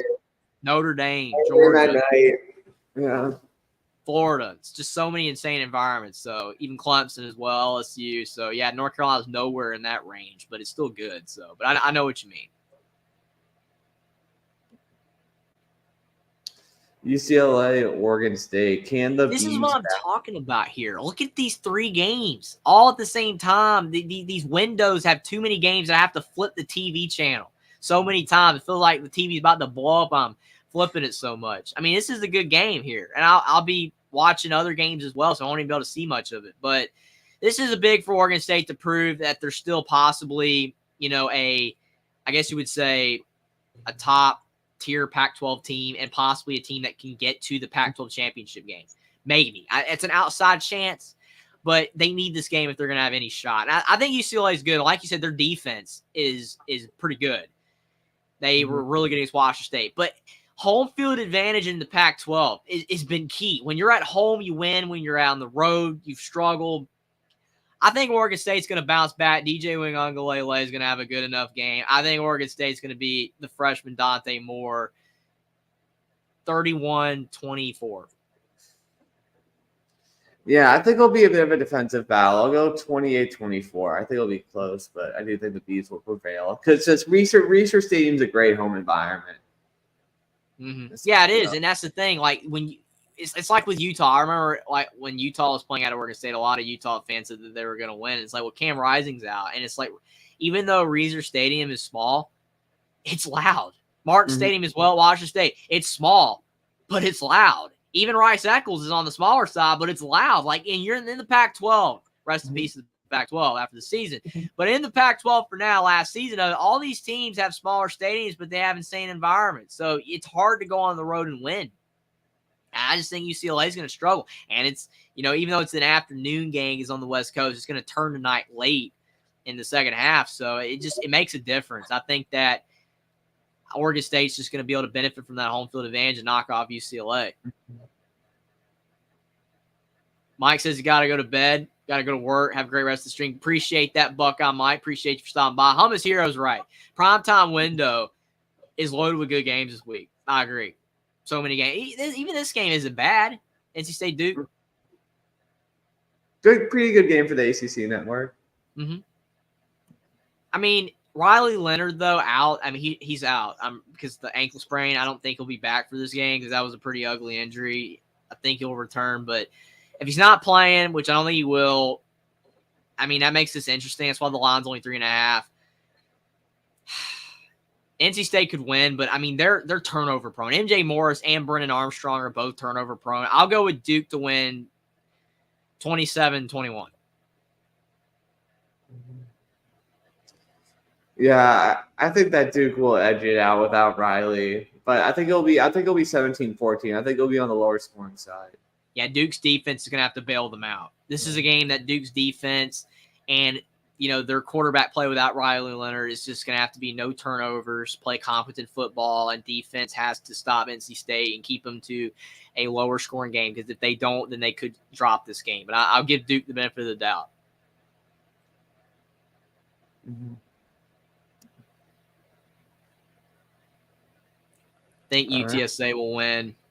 Man, there's no 10 o'clock game on ESPN. Crazy. Usually you got the 10 o'clock game or whatever on like maybe, FS1. Yeah, I guess FS1's got an earlier game. Oh, wait. I need to show. I saw one more thing. Instead of the AP. Yeah, I'll go with Boise to win, and I'll go with San Diego State. Neither game's really that great, but I think that they'll both win. The road teams there. Boise's like 2-3 or something like that, or 3-3. They're struggling, but I think that they will win. Ashton Genty is going to be too much for Colorado State. It's still shocking there's no 10 o'clock game on ESPN. I'm shocked. Mm-hmm. I guess it's because of UFC night. It's because they're at 7:30. Where is that? I know I thought Mario Cristobal said something. Oh, here we go. Miami's still the hot topic, man, after that debacle. I mean, I still just can't believe the reaction on Twitter after that. It was insane. There were so many people ripping that game at the end. It was insane. I made the wrong call. I take full ownership and not taking a knee and giving them the opportunity to have a couple extra plays, preventing us from stealing the win. But I mean, my thing is why would you run the football? Like, I don't understand. It's not like Georgia Tech had a timeout. If they had a timeout, okay, run the football. But Georgia Tech had 0 timeouts. Like, the game was over. All you have to do is just run a play, which kneeling the ball is a play. You win, and no one's talking about this. People would just be saying Miami survived a scare. Miami played poorly, and they were looking ahead to North Carolina, but they pulled out a win. No, they blew it. They absolutely blew it. Like, Mario Cristobal, like, as Mark has said and other people have said online, I don't really think anyone really counts Mario Cristobal as like a top, like X's and O's type of guy or whatever, as they always say in college football, like the guy, drawing up the plays or anything. He's a really good recruiter, but a lot of people say it's not a strong point, but it's like anybody would kneel the ball there. Anybody. Mm-hmm. It just doesn't make sense. Like I said, I will never understand it. Like, it doesn't matter what anyone explains. Like, the offensive coordinator for Miami, the coach for Miami, any of the players for Miami, nobody can explain it. Of course it was the wrong call. It makes no sense. Mm-hmm.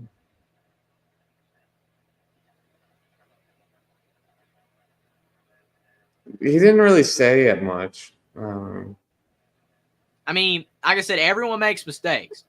Everyone makes mistakes. This was my tweet from earlier. I responded to one of the tweets I was talking about. I said, I get that everyone makes mistakes, but someone on the coaching staff or one of the players should have realized that all Miami needed to do was take a knee. I mean, literally, it's as simple as that. It absolutely makes no sense. Like, I get that Cristobal said that it was a wrong call. Of course it was. And there's always a possibility Miami can rebound from this. Maybe they turn it around and beat North Carolina this week, like Jackson's saying. It could happen. Miami's talented enough to do it, but in what world does going for that, run play instead of kneeling the ball make sense? And it just, like I said, there's too many, individuals on a coaching staff and on a team that someone should have realized that. It's insane. Austin says, speaking of coach, should Jeff Bromby the favorite to win coach of the year after Notre Dame win? I mean, if Louisville goes like at least like 8-4, 9-3 ish, yes. I mean, he, obviously can't hand someone that honor already because anything can happen. Like, Louisville could completely collapse, like Syracuse last year after going 6-0, but it's not as likely. I think Louisville's, obviously got an easier schedule than Syracuse and they're better. So it's possible, Austin, that he could, especially if he goes at least like 9-3 or something like that. Mm-hmm. For sure. All right. Yeah, it was a lot of fun doing the stream. I appreciate you coming on, Will, talking college football. Hopefully the Fighting Irish have a better result than they did last week. But you got a final thought before we head out? Yeah, it's hoping my Irish can bounce back.